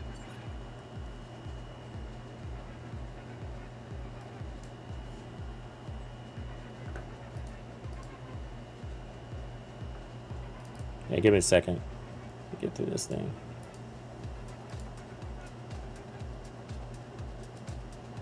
I'm making another one. It's basically going to be a how-to build video, but coming from a particular angle.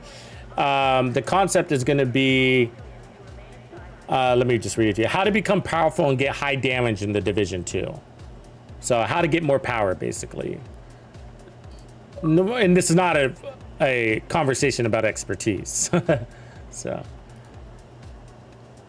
expertise is just like a cherry on top.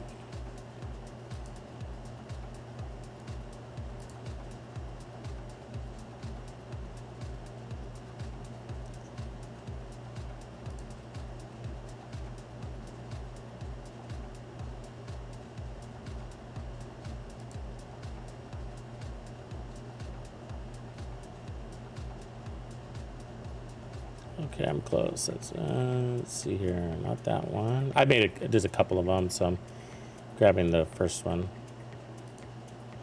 I'm almost there. Here it is. Yeah. Okay, so check out this video. Kind of explains the build process.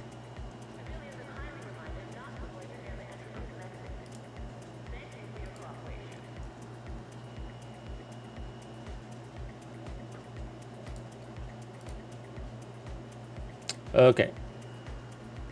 So I was gonna grab some Hunter's Fury pieces real quick. Let's do that. And so we're looking to synergize with the St. Elmo's and the holster. So we're looking for inside 5 meters pieces. So let's grab some. Heartbreaker would do that too, except you know the pulse thing. That's the only shady part about that. And so I think we'd want to go all red with this and just lean into the status effects. I think that would be cool. So let's take the chest just in case.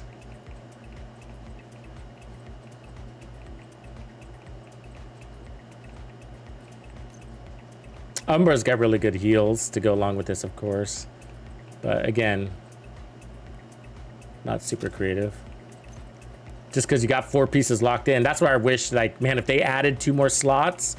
Oh, can you imagine how much the game would change, honestly? Like if they gave us 2 more slots, we'd be amazed. I mean, like if they gave us a hat or a helmet and some boots to strap up under our build. Right on, Rob.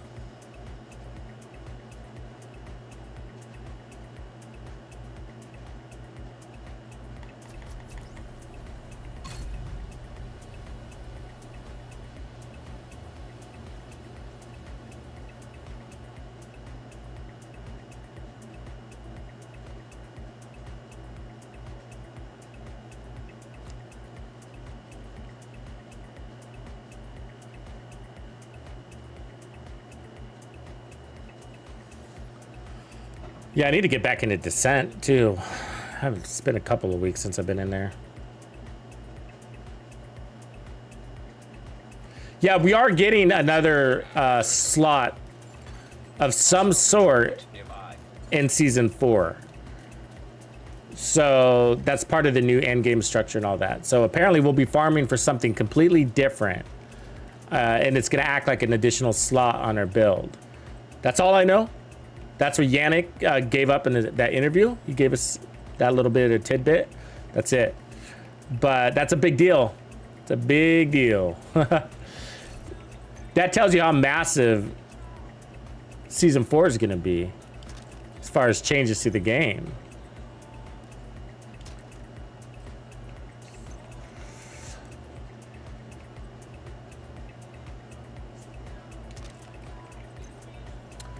So I'm thinking about the chest, but would we get more out of the backpack or the chest? I don't know. I mean,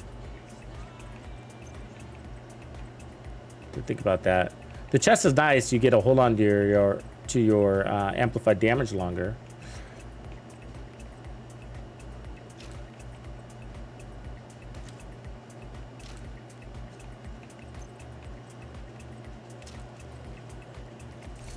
Which you're building as you go.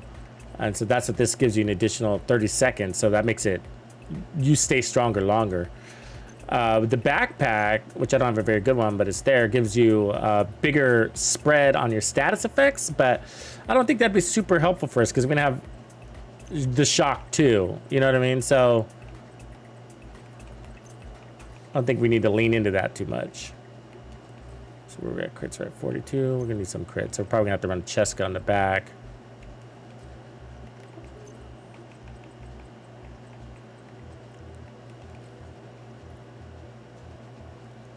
So we could put bonus armor and try to go shieldless because we're getting 20% armor on kill or more damage. We could do wicked back here. Let's do that because I don't think we're gonna need bonus armor now that we got armor on kill. So that's fun. We could also do shotgun off if we wanted to heal. We could do bloodsucker if we wanted to do that. Vigilance, versatile, opportunistic. We could even do the creeping death would be cool. A lot of these would be cool, actually, with the set. Wicked, galvanize.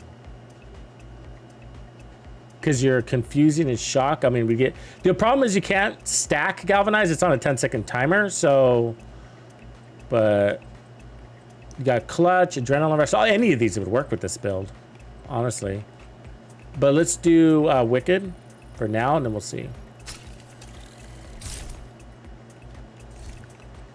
That brings us a lot of damage because we can get damage from the shield, damage from the set and amp, and then damage from that, and then shock and disorient. Yeah, this will be fun. So let's go ahead. Where we at crits wise? 52. So we're gonna need one more crit chance. Let's do one more crit damage. 58, 125, and then let's do one protection from elites just to round that off. And then let's drop that armor.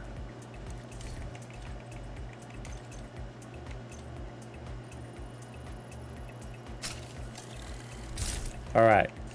I think we could rock somebody's world with this. What do you guys think? Yeah.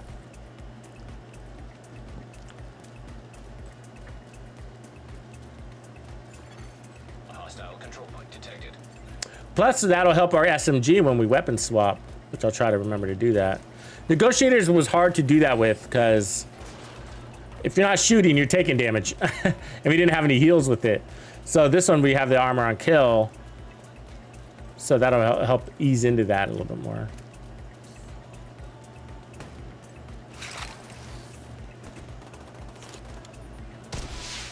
Reinforcements.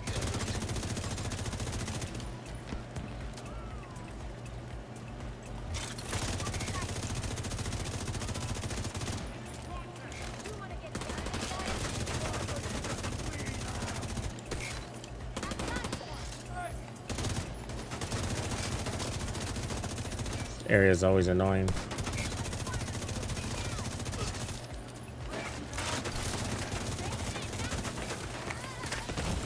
Ah.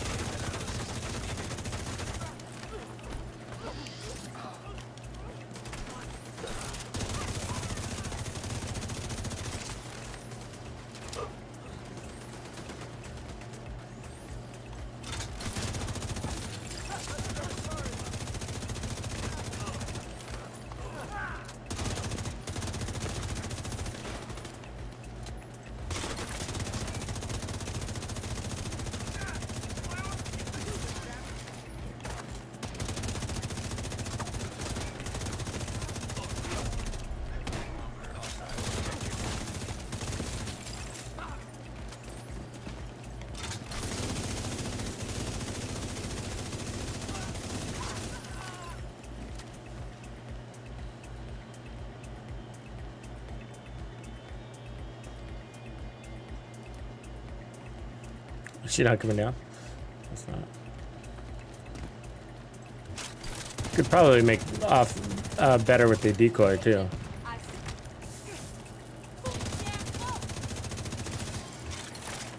Fucking immobilizes them, huh? Incoming hostiles. I mean, it held her down pretty good.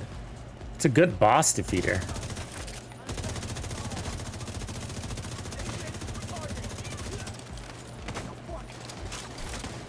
Double fucking reload.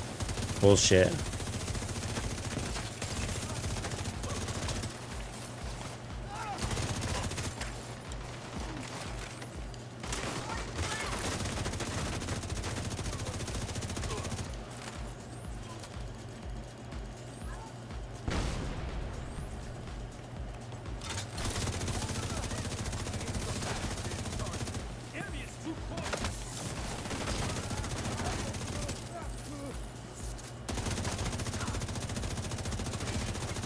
Of course it got me again. They love to give me with that phone. They know what they're doing.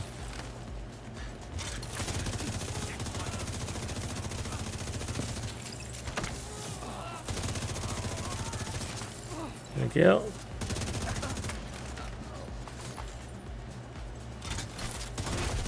Heavily armored hostile detected.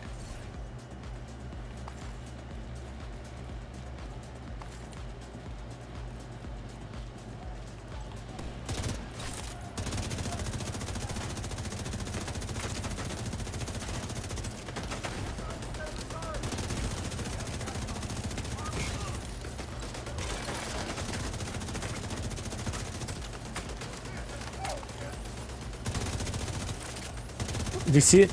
I popped that shield like a half hour ago.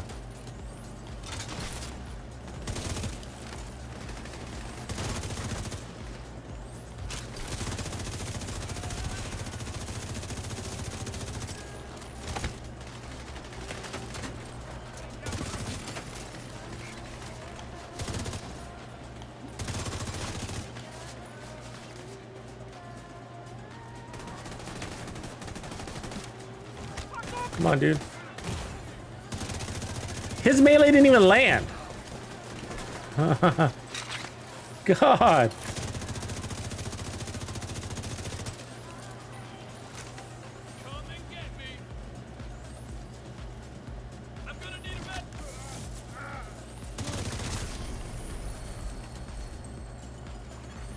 Hostile broadcast picked up. Well, that worked. Pretty easy, actually. Kind of just glide through. Supply room access unlocked. They all work. It's the gun. It's really strong. No, the holster's nice, though. The holster's nice. The shock, being able to play into the shock, I just wonder if, like, it'd be a little bit more fun to have more into it. But you can't do anything about that cooldown. You're kind of stuck with it, so... And you can't take off the St. Elmo's, so it's kind of like, what more can you do? Besides change the rest of your build around, you know? And they all have merit. The negotiators had merit. Like, I'd totally run that build. I wouldn't do Creeping Death. The reason why is because it's too easy to spread your shock with your ammo. And there's only 3 to 5 enemies at a time, so it's just really, you know, not that many people.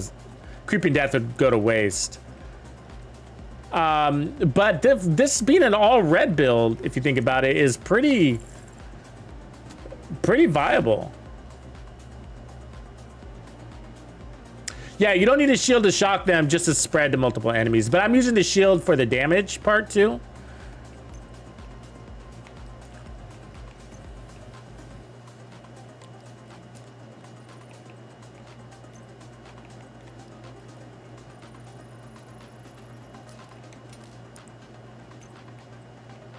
The shield is what gives it to the 5-meter radius when you got the group, which is where I'm trying to use it. So unless I have nobody else to shock, you know, because you always want to use your shield shock, you know, always want to use it. So, or at least save it. No, in anticipation, like, oh, there's going to be a new wave coming, so I'm going to save it for the next wave.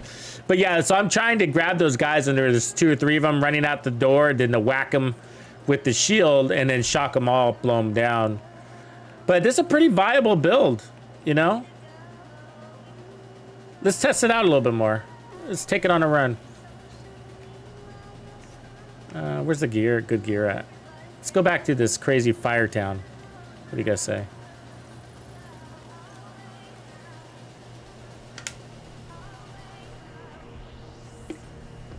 I'm still farming at 511, so.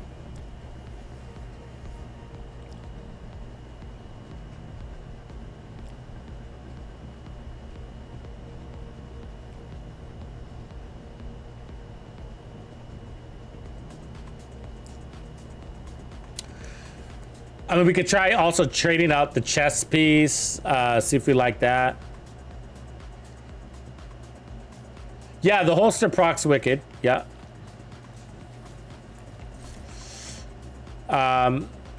You could also trade out the chest piece. Well, I guess we really can't. I'm kind of locked in here. Yeah, I mean, this build's pretty set. I mean, the only option you have is to take off Wicked. Which I wouldn't mind, to be honest with you. Like, I wouldn't mind... we'll run it one more time, but I wouldn't mind checking out Galvanize on this thing. Because we're getting Confused and Shock, so Galvanize could be really fun to run here. We got a really nice one. So let's run Wicked one more time, and then we'll try Galvanize. How's that sound? Yeah, totally. The only reason why why not try Galvanize? Okay, so if we go Galvanize, the idea would be to drop your shield more, which is totally cool. I love that because that makes me faster. So that would be the good side, good part about it. The downside is that you're not actually using this is gonna be hard for me to explain. You're not getting the most out of Galvanize like you think you are, and that's because Galvanize has a 10-second timer. So, for example, if I shock this deer, it'll activate Galvanize. When I kill the deer, I get to disorient the enemies around them, but that wouldn't activate Galvanize because Galvanize is already activated. You see? And so there'd be so many times where I'm not getting the benefit of one or the other of my status effects because of that stupid timer. It shouldn't be there. They should let it stack, in my opinion. But either way, that's where I'm like, it's helpful, but there's a little bit of waste to it. Where Bloodsucker keeps going and going.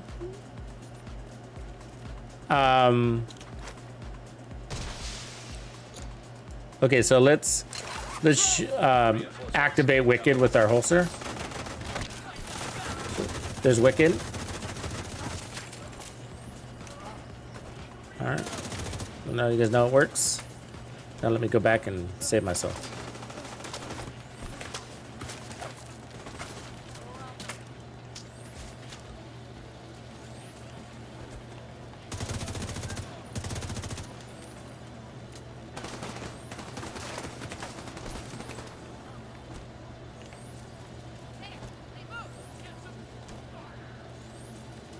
Fucking grenade follow me.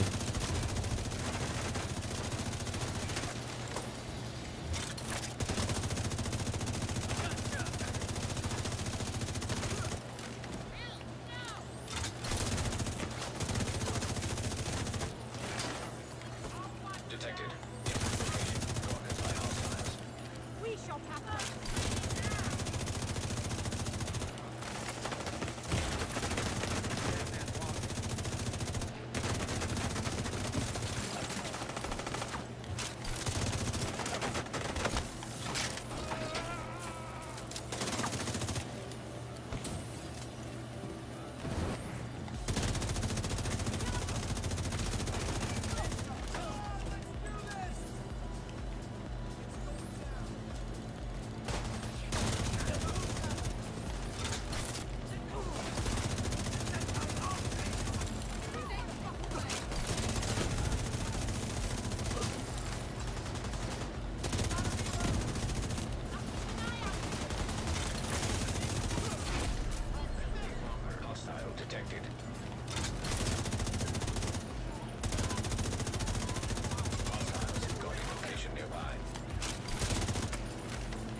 Come on.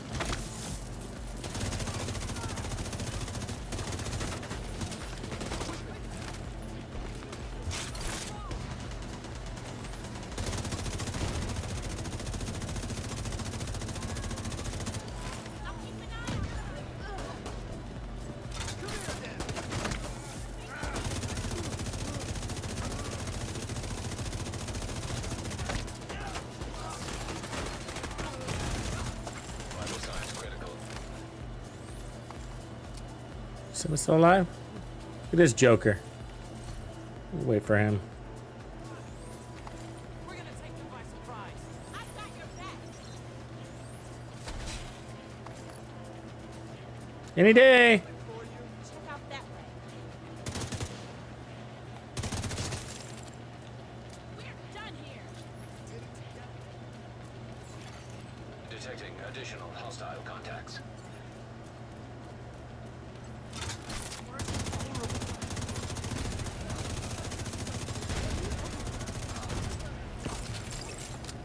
Should probably have a decoy instead of the fixer, but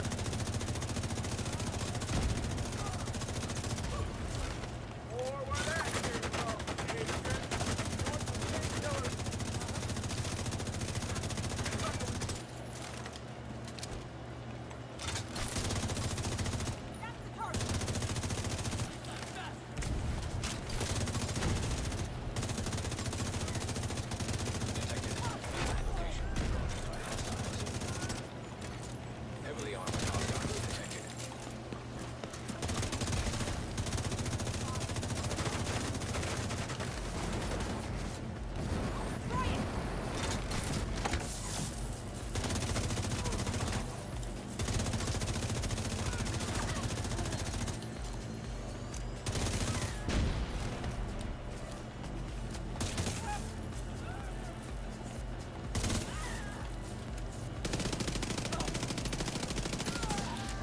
see, there's no shock there. See, we need status effects for that, the weapon swap to work. There's no time to swap. I mean, I'm standing. Well, bosses have more resistance against status effects, but Supply room access unlocked. that works extremely well. Ooh, there's a good one. Kinda.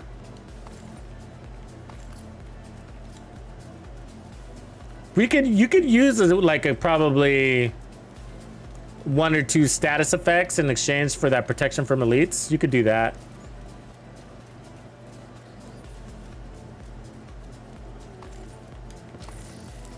Or run a Golan on your backpack instead.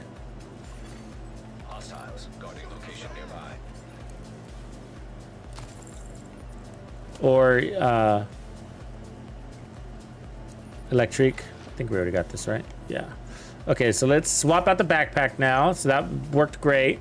But let's test how much we like electric now. So we're gonna put that one on. So we're gonna lose some crit chance for status effects and headshot damage, unfortunately. That's all I got.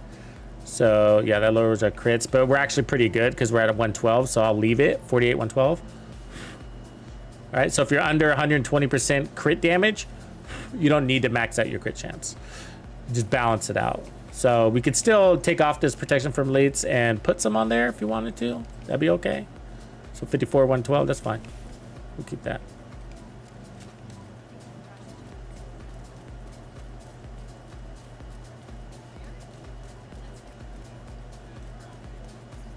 No, I don't ever use the Ravenous, actually. I don't ever use the Ravenous. Yeah, I'm just not a fan of that gun. Got it right away and used it maybe once or twice. Obviously, it's got its raid duties, and so it's actually pretty appropriately locked behind a raid, in my opinion. Oh yeah, rifle, that's a good idea. Let me do that. That's a good idea there, bro. Because we don't need the fixer. Good point. Let's put that on the left.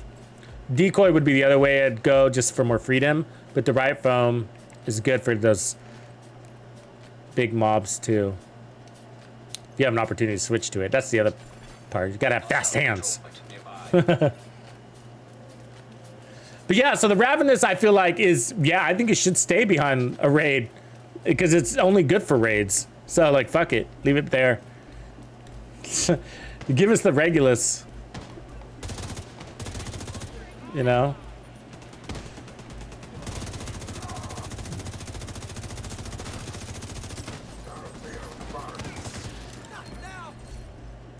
Yeah, that's a good amount of bonus armor. So,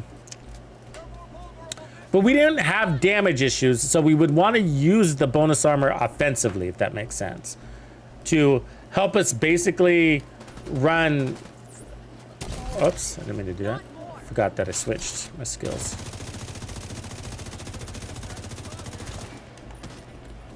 God damn it.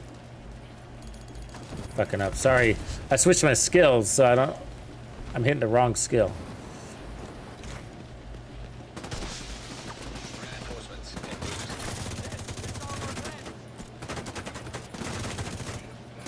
route. Really? We're gonna go down, yeah. Just screw up. The right phone could screw me up. The reason why is I have to have it on my right side, you know, like to sling it out with my right bumper, and that's where I usually put my shield, and then so I'm hitting my right foam instead of dropping my shield, I'm pumping my right foam. It confuses me. Supply room access unlocked.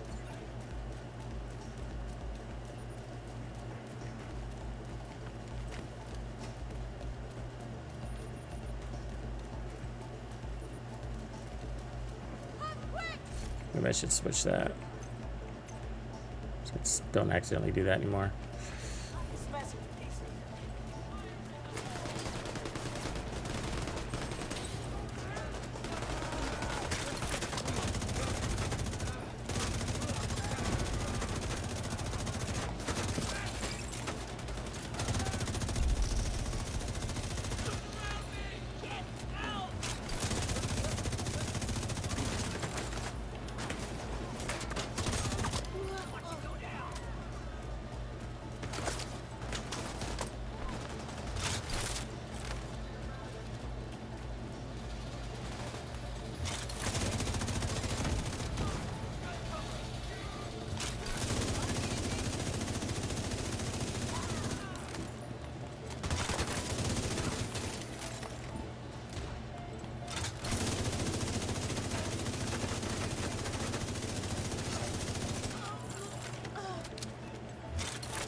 Can't tell where they are. Are they upstairs?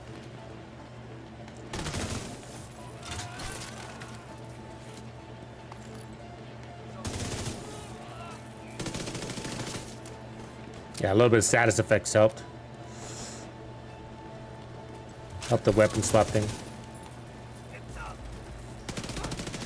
The shield slows down your weapon swap though, so you kind of want to get rid of that. Redo it.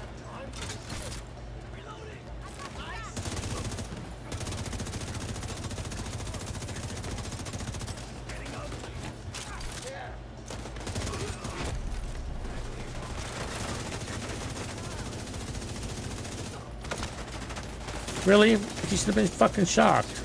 Ah! Agent out of action.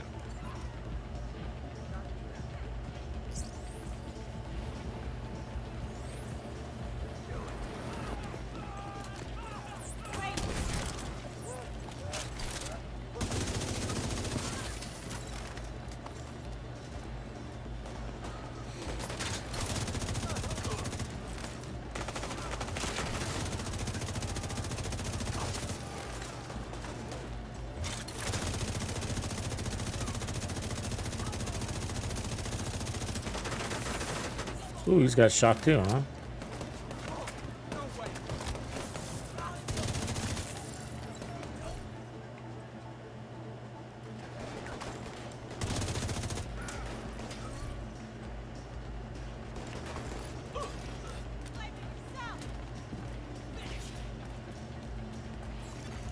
Incoming hostiles detected. Damn, they're everywhere. Why are they coming out of so many holes?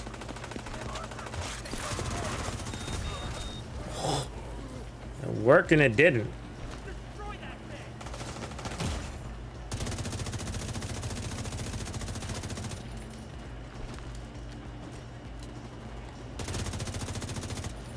Oh, nice fucking grenade. See that shit? Fucking floated on over, didn't it? Don't you guys think it's weird that the outcasts have more fire than the cleaners?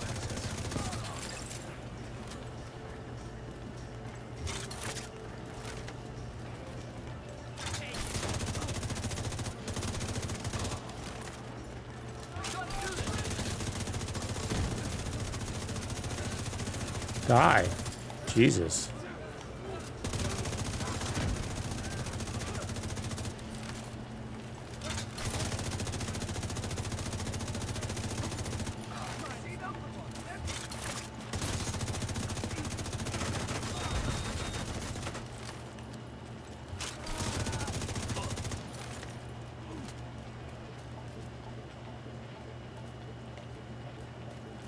Blue ammo. Seen that? Huh. Wonder what that does. What does blue ammo do? Anybody?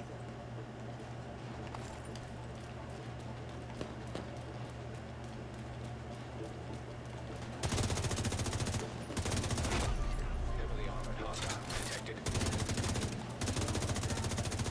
Where the fuck are they going?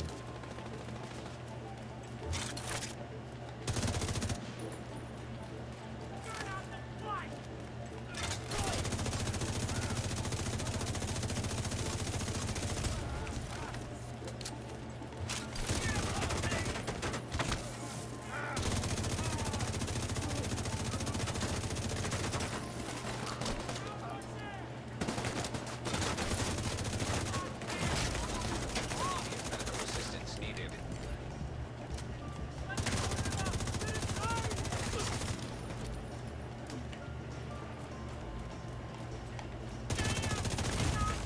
Serious trauma detected. See if this guy can come get me. Down. Yeah, I feel like it plays better with Wiccan. I think it's because we lost too many crits.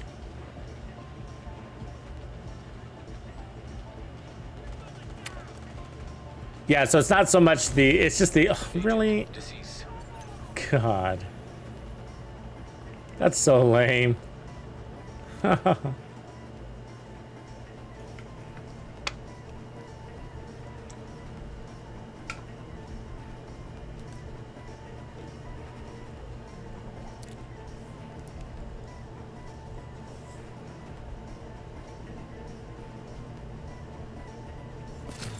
Detected. Nearby location. Guarded by hostile. All right, so yeah, I mean, it's not the galvanized stat, it's the loss of crit chance that's hurting because we got headshot damage there, and so we lost Cheska, and so that basically 24% in crit damage that we lost because we had to re-roll crit chance, and then we lost Wicked on top of that, so it's like 3 damage stats for that bonus armor, which comes out to quite a bit. So I think you'd be better off that way, or a Golan version and try to meet it in the middle. I did like having the status effects. I would trade crit damage for a status effect. Do I have one? Maybe that crit chance? Not really. I would do that. I would do that. Yeah. It is valuable, I think, to be able to switch to your cabaret and save some of that shock ammo. But this is fun. It's effective. Let's work it out. Location nearby. Can I get that? I guess I could get rid of that crit chance for 1 status effect roll, and then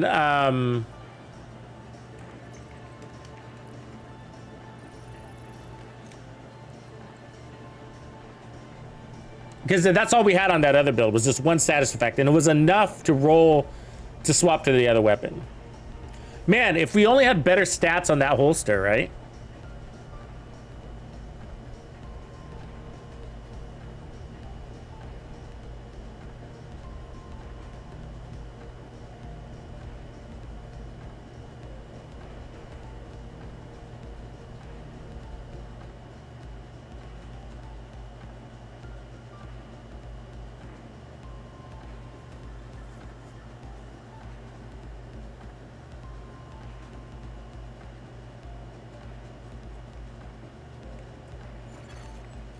Hostile control point identified. Supply room access unlocked.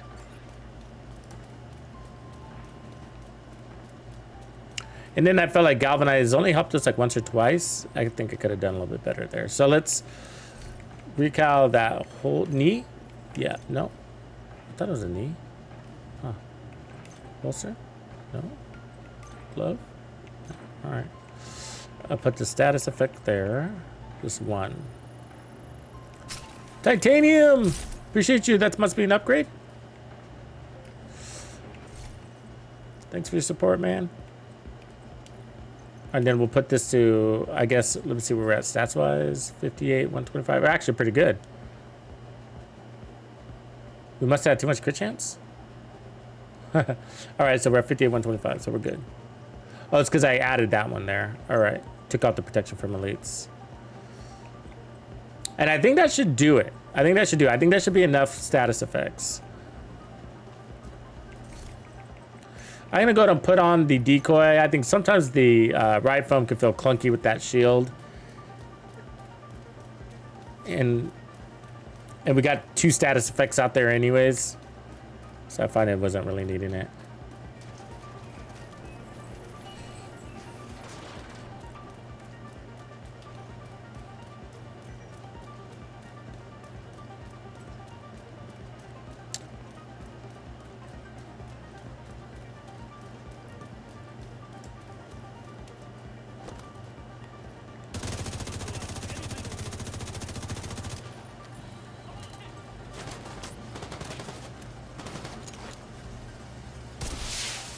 Reinforcements incoming.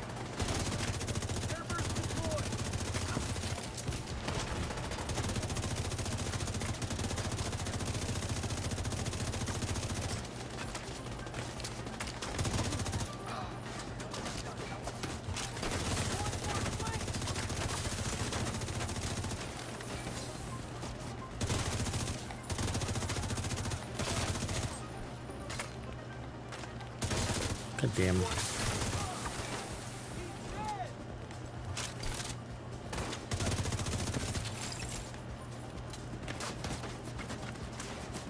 The turret is so accurate.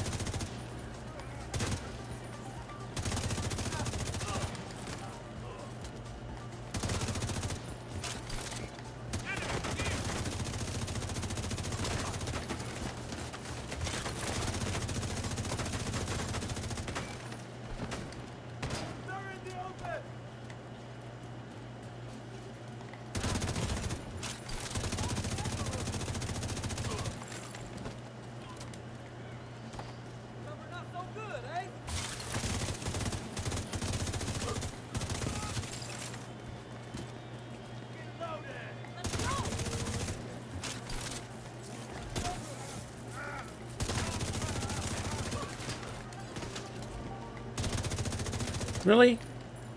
Fucking ran out of there?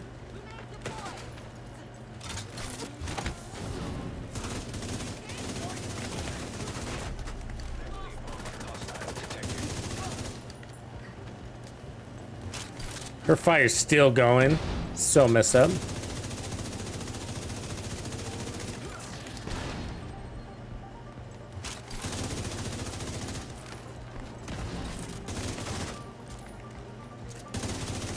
Getting flanked.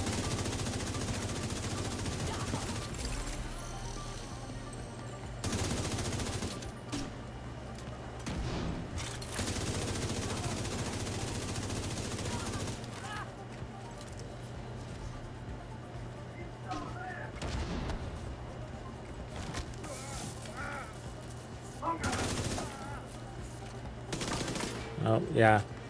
Bosses have that resistance, so you're gonna have to just kill them.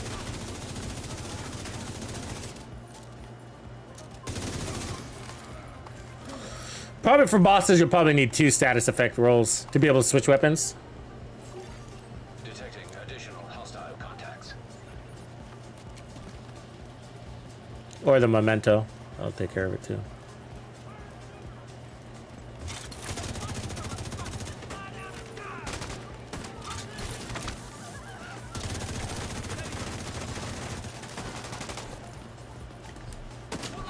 Crazy. God damn it. I hate when you lose control over your character, huh? Really, my decoy's out. Oh, come on. So stupid. Agent killed.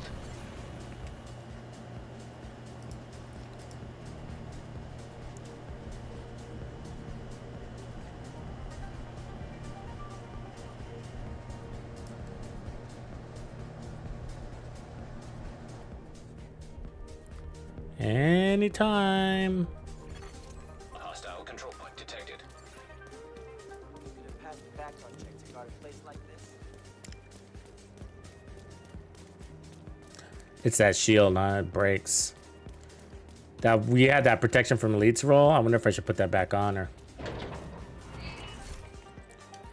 That's really what it is. It's that shield. I lose control and then it's like you're toast. I'll put the crit chance back here. There we go. Let's try that. Division! Got him!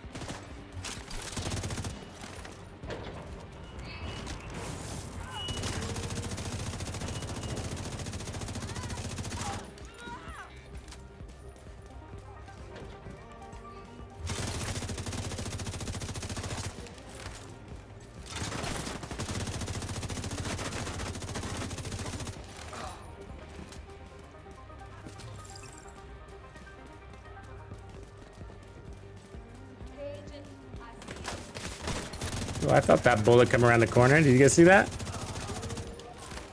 Totally happened. Where'd she go?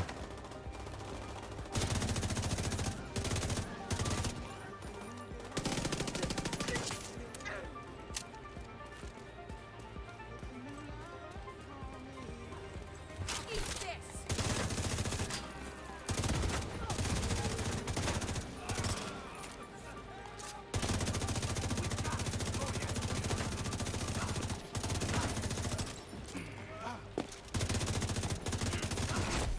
Heavily armored hostile detected.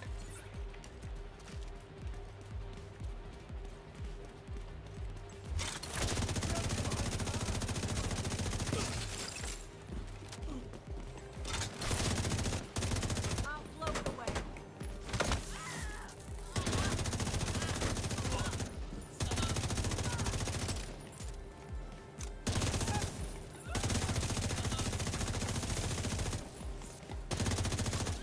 Stand down!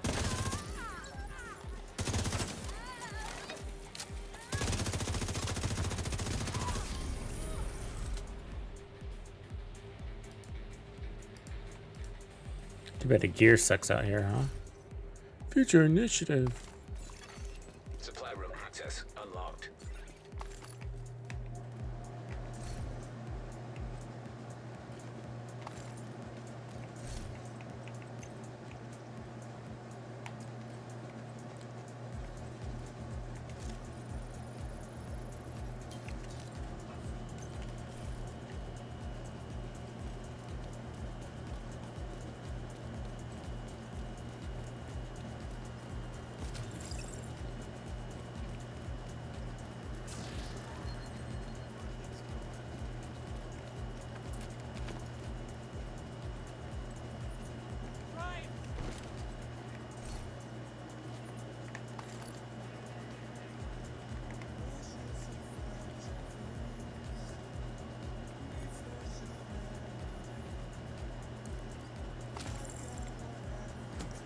All right, let's see what we got.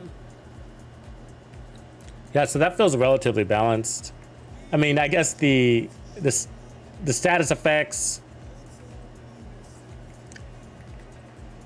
There's not much weapon swapping happening. The reality is you probably just should take that off, take the damage. I do like the one protection from elites. That's really about the shield.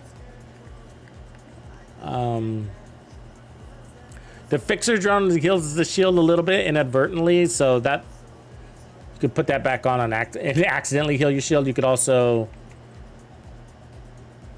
run technician if you're really worried about it, or put on another armor core. But I'm not that worried about it. Just need to keep an eye on it, I think. Let me go ahead and take on that. Put that crit back on.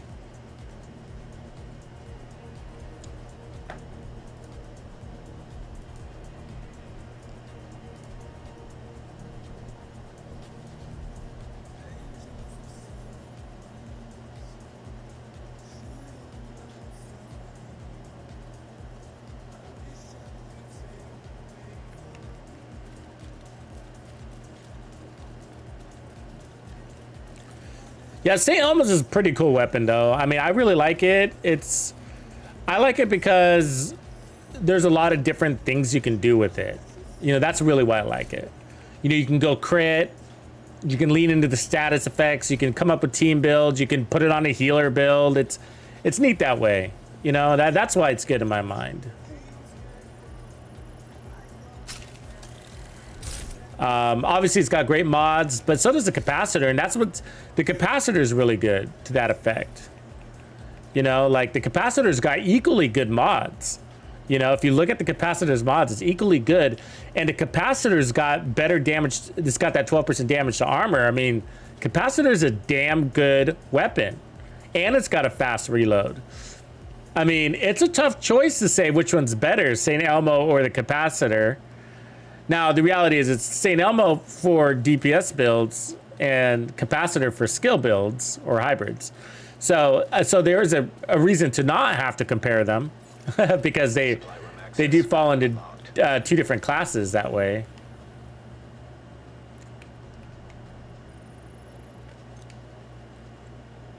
They have a unique characteristic, or the capacitor does. They got a place.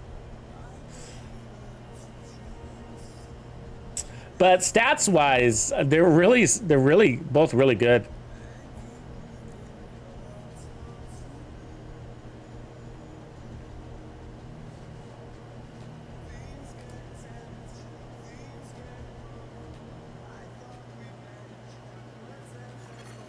Detected. Nearby location. Guarded by hostiles.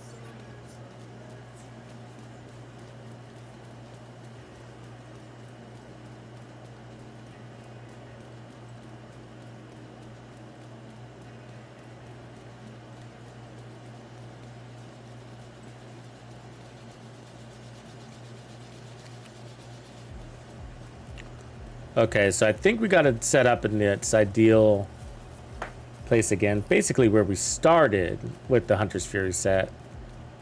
I think it's where we want to be.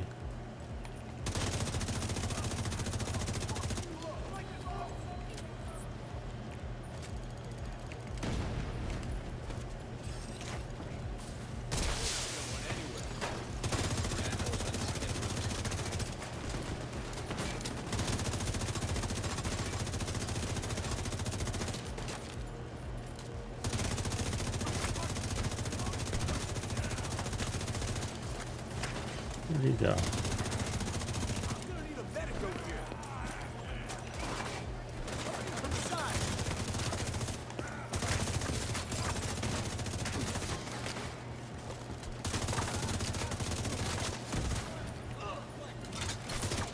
Damn, they're way back here?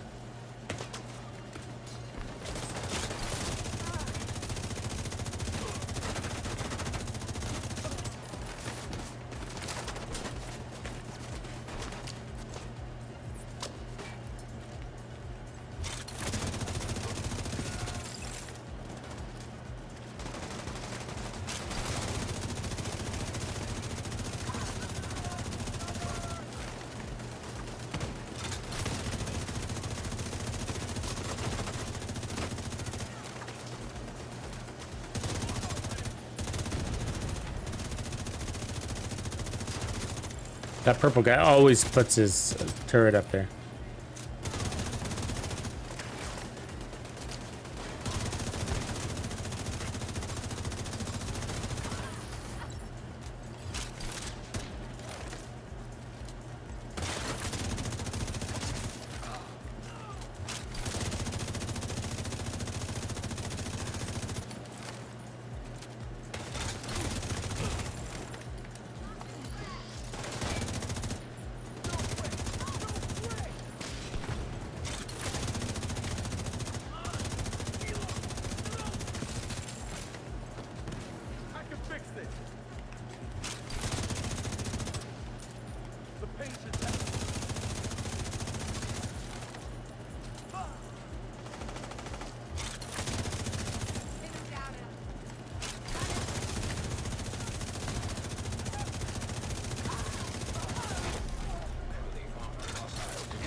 Oh, you got me.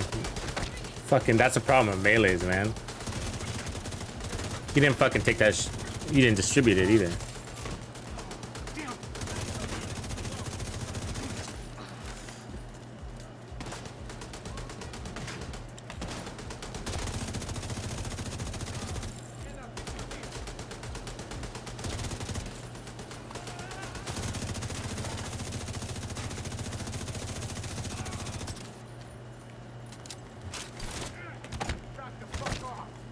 Why didn't he shock?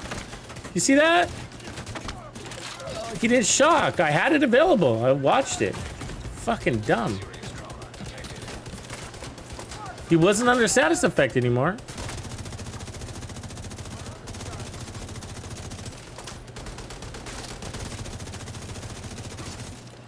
My cooldown was there. Damn. That get you killed. Incoming hostiles detected.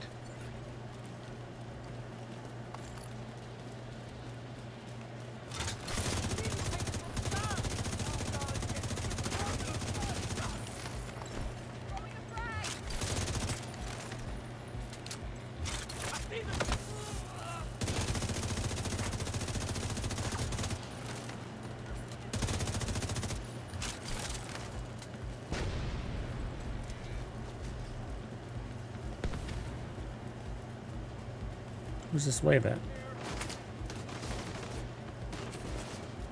Why are they so far away? The hell?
Back and forth, back and forth.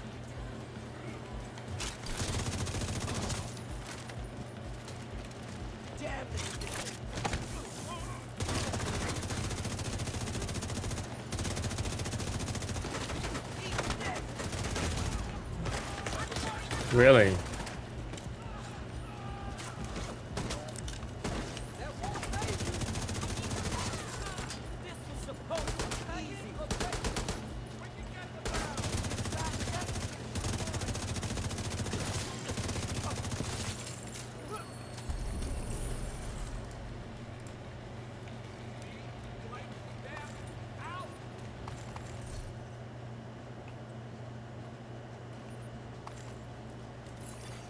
Supply room access unlocked.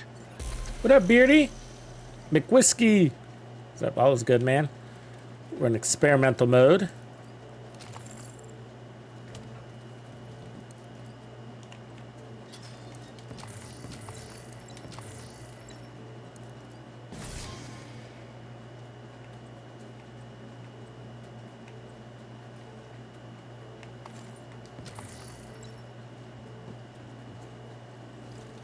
What garbage you got for me today? More garbage.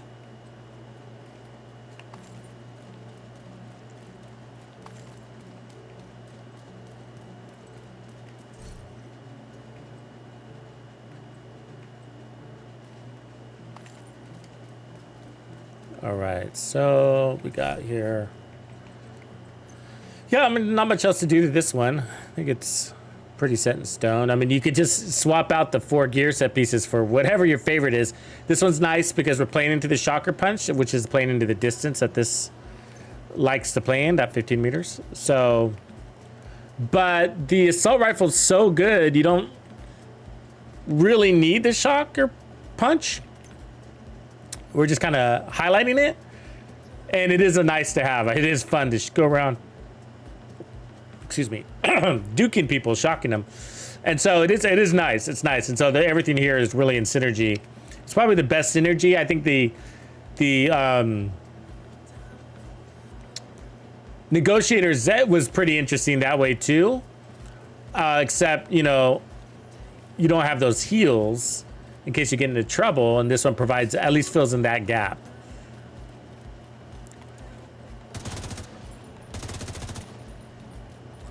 Shoot, I saved their life. They were about to get hammered by that boy.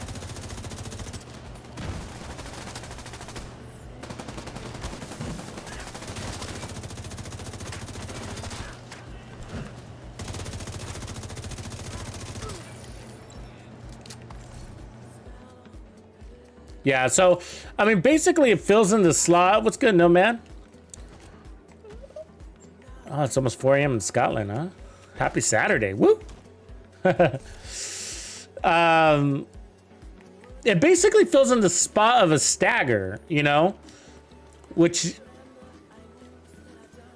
this weapon doesn't really do a good job of. The shock is the stagger, you know, where if you just had another weapon that staggered, you wouldn't need the shock.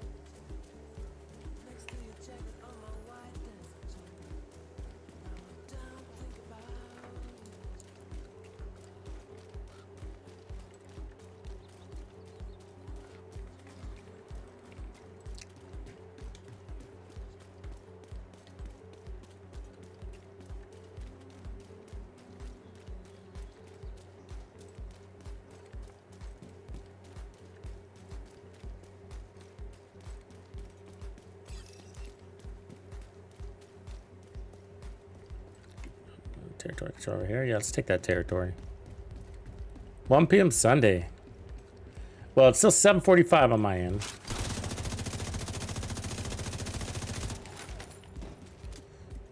Heads up! EMP! Deploying the drone!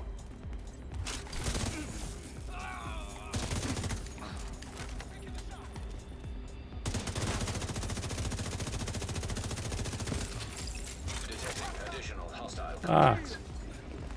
Enemy engaged.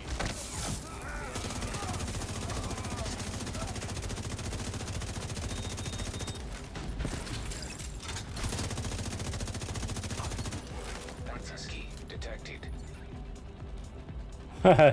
Perfect example of the holster at work.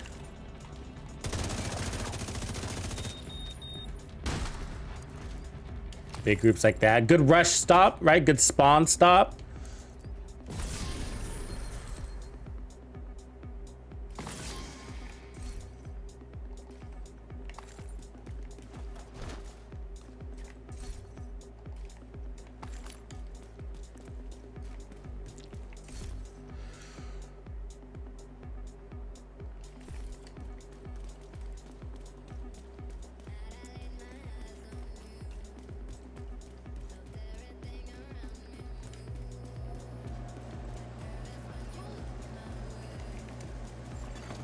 Hostiles guarding location nearby.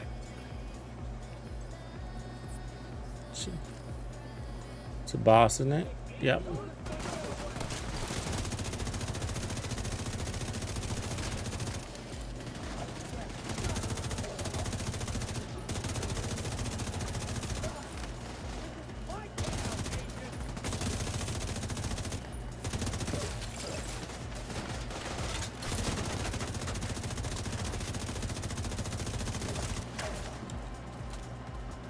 Come on down, boss.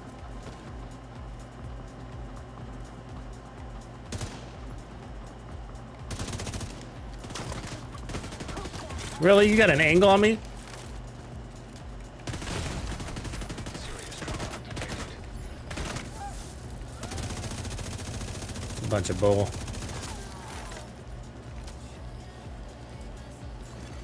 Hostage health is critical.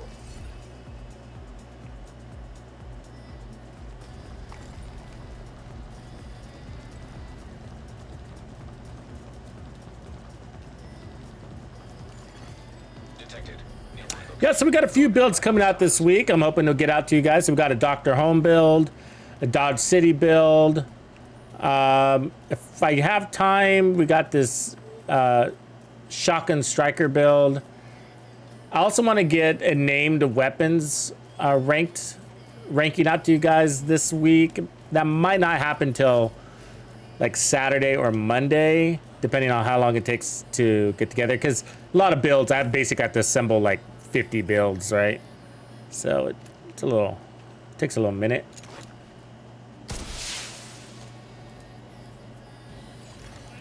But yeah, some really good ones. I think you guys will enjoy.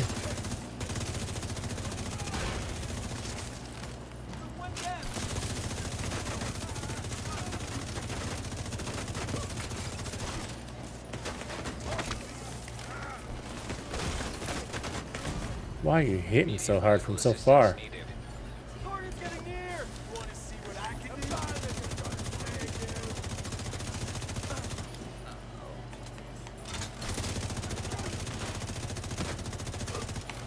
We lost one. Almost here.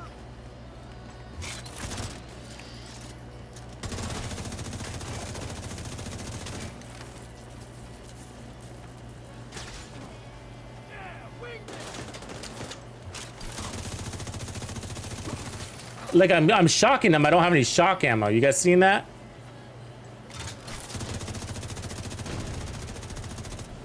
No, I'm not, but I was a second ago.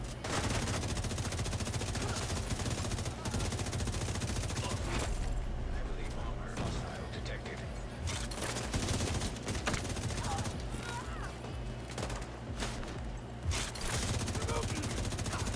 Move position. We got one down.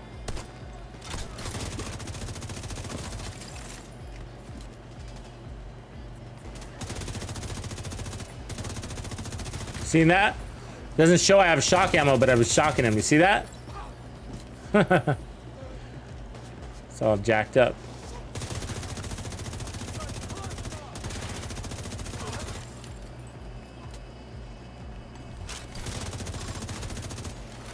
Some visual. Hostiles detected. I think it's just a visual glitch on the meter.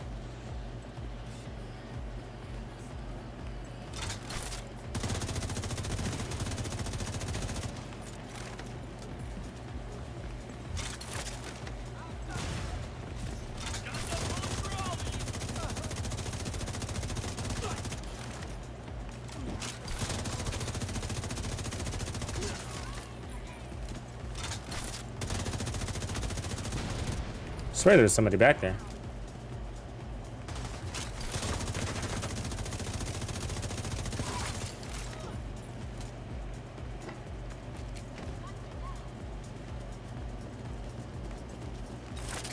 God damn it. Fucking. There's a delay on that. Ah! Agent down. Little glitchy. Basically, I popped the shield and it came out a second later, so I double hit my shield button and then I put it away. I'm sure you've all been in that. It sucks.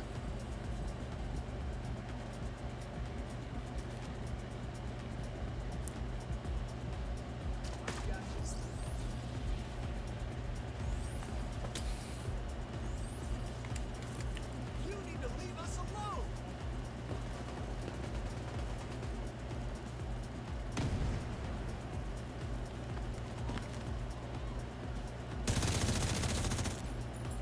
Down turret right there.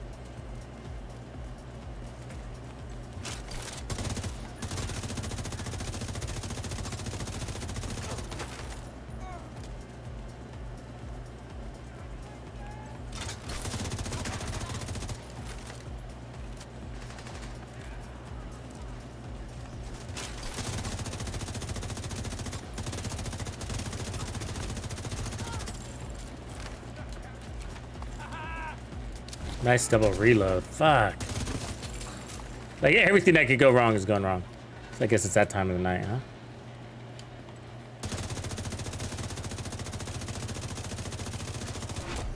Heavily armored hostile detected. Oh my god, that shield was like an hour late.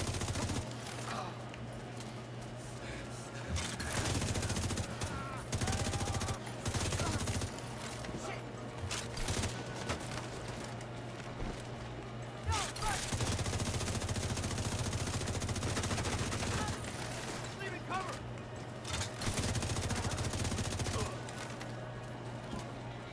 Let's go paralyze the boss.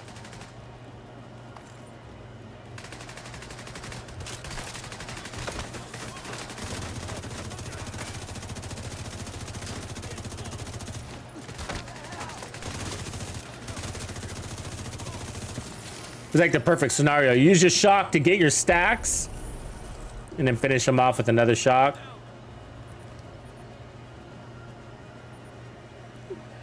Oh, Blue Man, that happens to me all the time still. I still remember those days. Yeah, that's today and yesterday and whatever. It's so frustrating.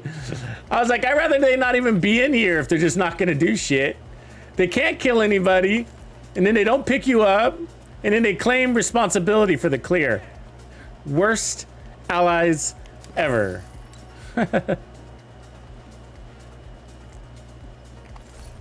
I like Call of Duty allies, you know, from like the original Call of Duties, where it's just like unlimited waves of allies coming down and running around yelling shit. Ah, you know. Those are the kind of allies we need. Just unlimited waves of civilians getting slaughtered by the mass. Running head first into machine guns. I'd rather have those enemies. Just a bunch of decoys.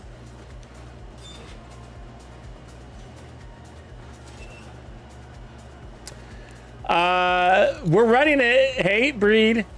It's basically the new assault rifle that they gave us. This plus Striker. The Striker gear set is basically the meta for PVE. So this gear set, Striker, with this assault rifle, and then crits.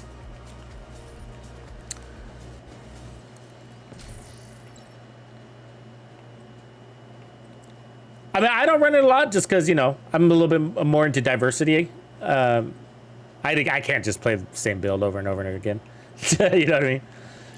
Not just because I make videos, but been there, done that. You know what I mean?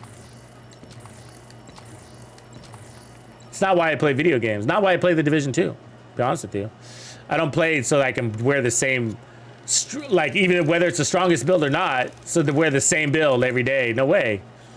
You know, the fun part is like to change it up, experiment, have fun. Even if you stick to your play style, like maybe you're a relaxed player, but still, you know, relaxed players can use rifles. They can use assault rifles. They can use snipers. They can use skills.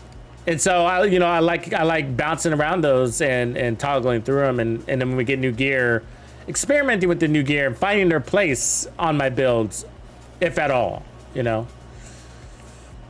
But yeah, I think it's worth checking out. Let me see if we can. Let's see here.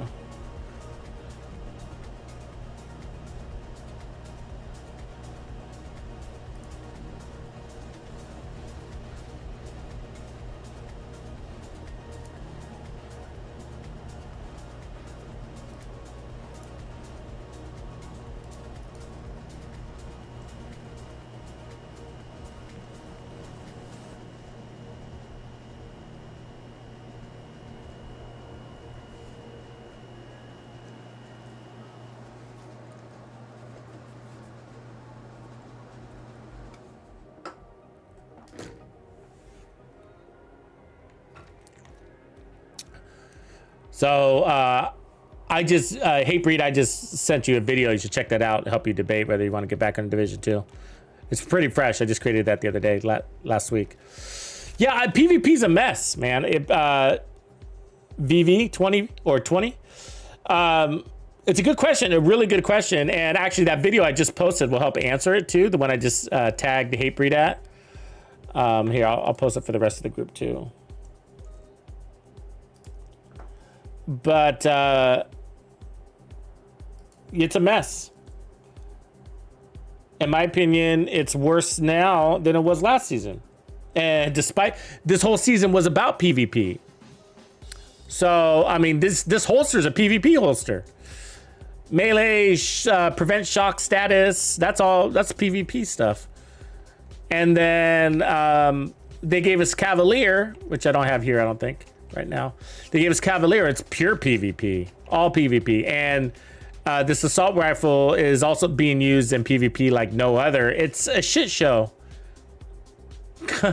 Whoever's got the shock ammo wins. And how do you get the shock ammo? Stacking, just hits. And so basically you have to be in a group to play PvP. You don't have to, but you're gonna get creamed if you're not, because the groups are playing with a Cavalier team member on their build on their team, and they got the status effects to have some sort of defense against Say Elmo's. But you know, you see guys with Say Elmo's just creaming fools. It's just that easy. It's just like anything, you know. You riot foam, blind, and the shock is like the worst status effect you could ever take, right? I'd rather be riot foamed. I'd rather be on fire. You know, I'd rather be blind. I'd rather be bleeding. Shock is, you know, like you guys, even in PVE, like in PVE, when you get shocked by, there's that guy that runs around on the Outcast team that has the shock ammo. I mean, when you get hit by him, how much do you have left? You know, how much you have left? Not much, right? It's like he takes like half of your life easily, if not 3/4, you know? And yeah, it's a mess for sure. And it's always been a mess. And it got worse in the season, which was supposed to be the game changer for PvP. It's supposed to be a game changer. They called it like 6 months ago. They said, yeah, we got an upcoming season. It's going to be a game changer for PvP, blah, blah, blah. That's this season. That's this season. It was all supposed to happen. It was actually supposed to happen last season, but it made it this season. So, and it made things worse in there. And so it just, you need that thing, the whole thing needs to be built from the ground up. And in my opinion, you can't have skills. You got to eliminate skills. There's no way to counter everything. And then there's no way to, so that means there's no way to, if it's always imbalanced, you don't know who you're going to, or what you're going to come against. And it becomes like a nightmare. It's just not fun, right? It's just, you got to have an exchange, a reasonable exchange. You can't be like, yeah, well, that's part of the game, is the unexpected. But it's like, yeah, there's no, these games that are really good are replayable because they're balanced, you know? And so when you have some guy going in there, like, who's able to one-shot everybody with, you know, whatever, a shotgun, you know, or a status effect so strong that it disables your shield. The thing is, our fights, so how long do they last, right? What, 8 seconds, 6 seconds, 2 seconds, right? Maybe? Let's say 5 seconds on average. A 1v1, it lasts 5 seconds. If somebody status affects you without any status effects on their build, that lasts 2 seconds, they won, right? Default status effects is about 2 seconds. So if they riot foam you, blind you, or shock you, they don't need any status effects on their build, and it's enough of an edge where they won. And how do you counter that? Well, you got to run hazard protection, and you got, you know, and then you lose damage, and then they win again. You know what I mean? So, or another guy wins. You know, they win because they're not actually running any status effects. It's just the default skill that paralyzed you. So you gave up all your damage for hazard protection, and they're still keeping all their damage. They didn't lose any damage because all they did was equip a riot foam canister. That's all they did. And so it's the skills that break their game. And that's why there's all the major arena style or first person shooters out there, the main ones, the big ones out there, you know, there are no skills. There's no skills. There's little extra abilities here and there, but they're minor. They never surpass the ability of your primary weapons, right? And then you introduce primary weapons that have skills, you're all fucked. You're all screwed, right? This is a skill gun. I don't care what you say. No, you know what I mean though, right? It's shock. It's like a shock trap in a gun, right? So now you have to counter it. You have to counter. So even if they took skills away, even if we ran no skill tiers, you got shock trap. You got you're running around with shock trap bullets, you know. And so how do you counter that? Well, fuck hazard protection again. But the guy wielding the St. Elmo's engine is wearing no status effects, and he can shock you for 2 seconds and then kill you. You know what I mean? And so if I was running on a team, I would carry the St. Elmo's engine and put a little bit of status effects, not even worry about my damage. I'd be like, you guys run all damage, I'll shock everybody. You know what I mean? I'll do the shocking, you guys do the shooting, you know? And you shock the guy and they blitz him. You shock the next guy, they blitz him. You shock the next guy, I mean, who wins that fight? You know, the guys will shock every time. But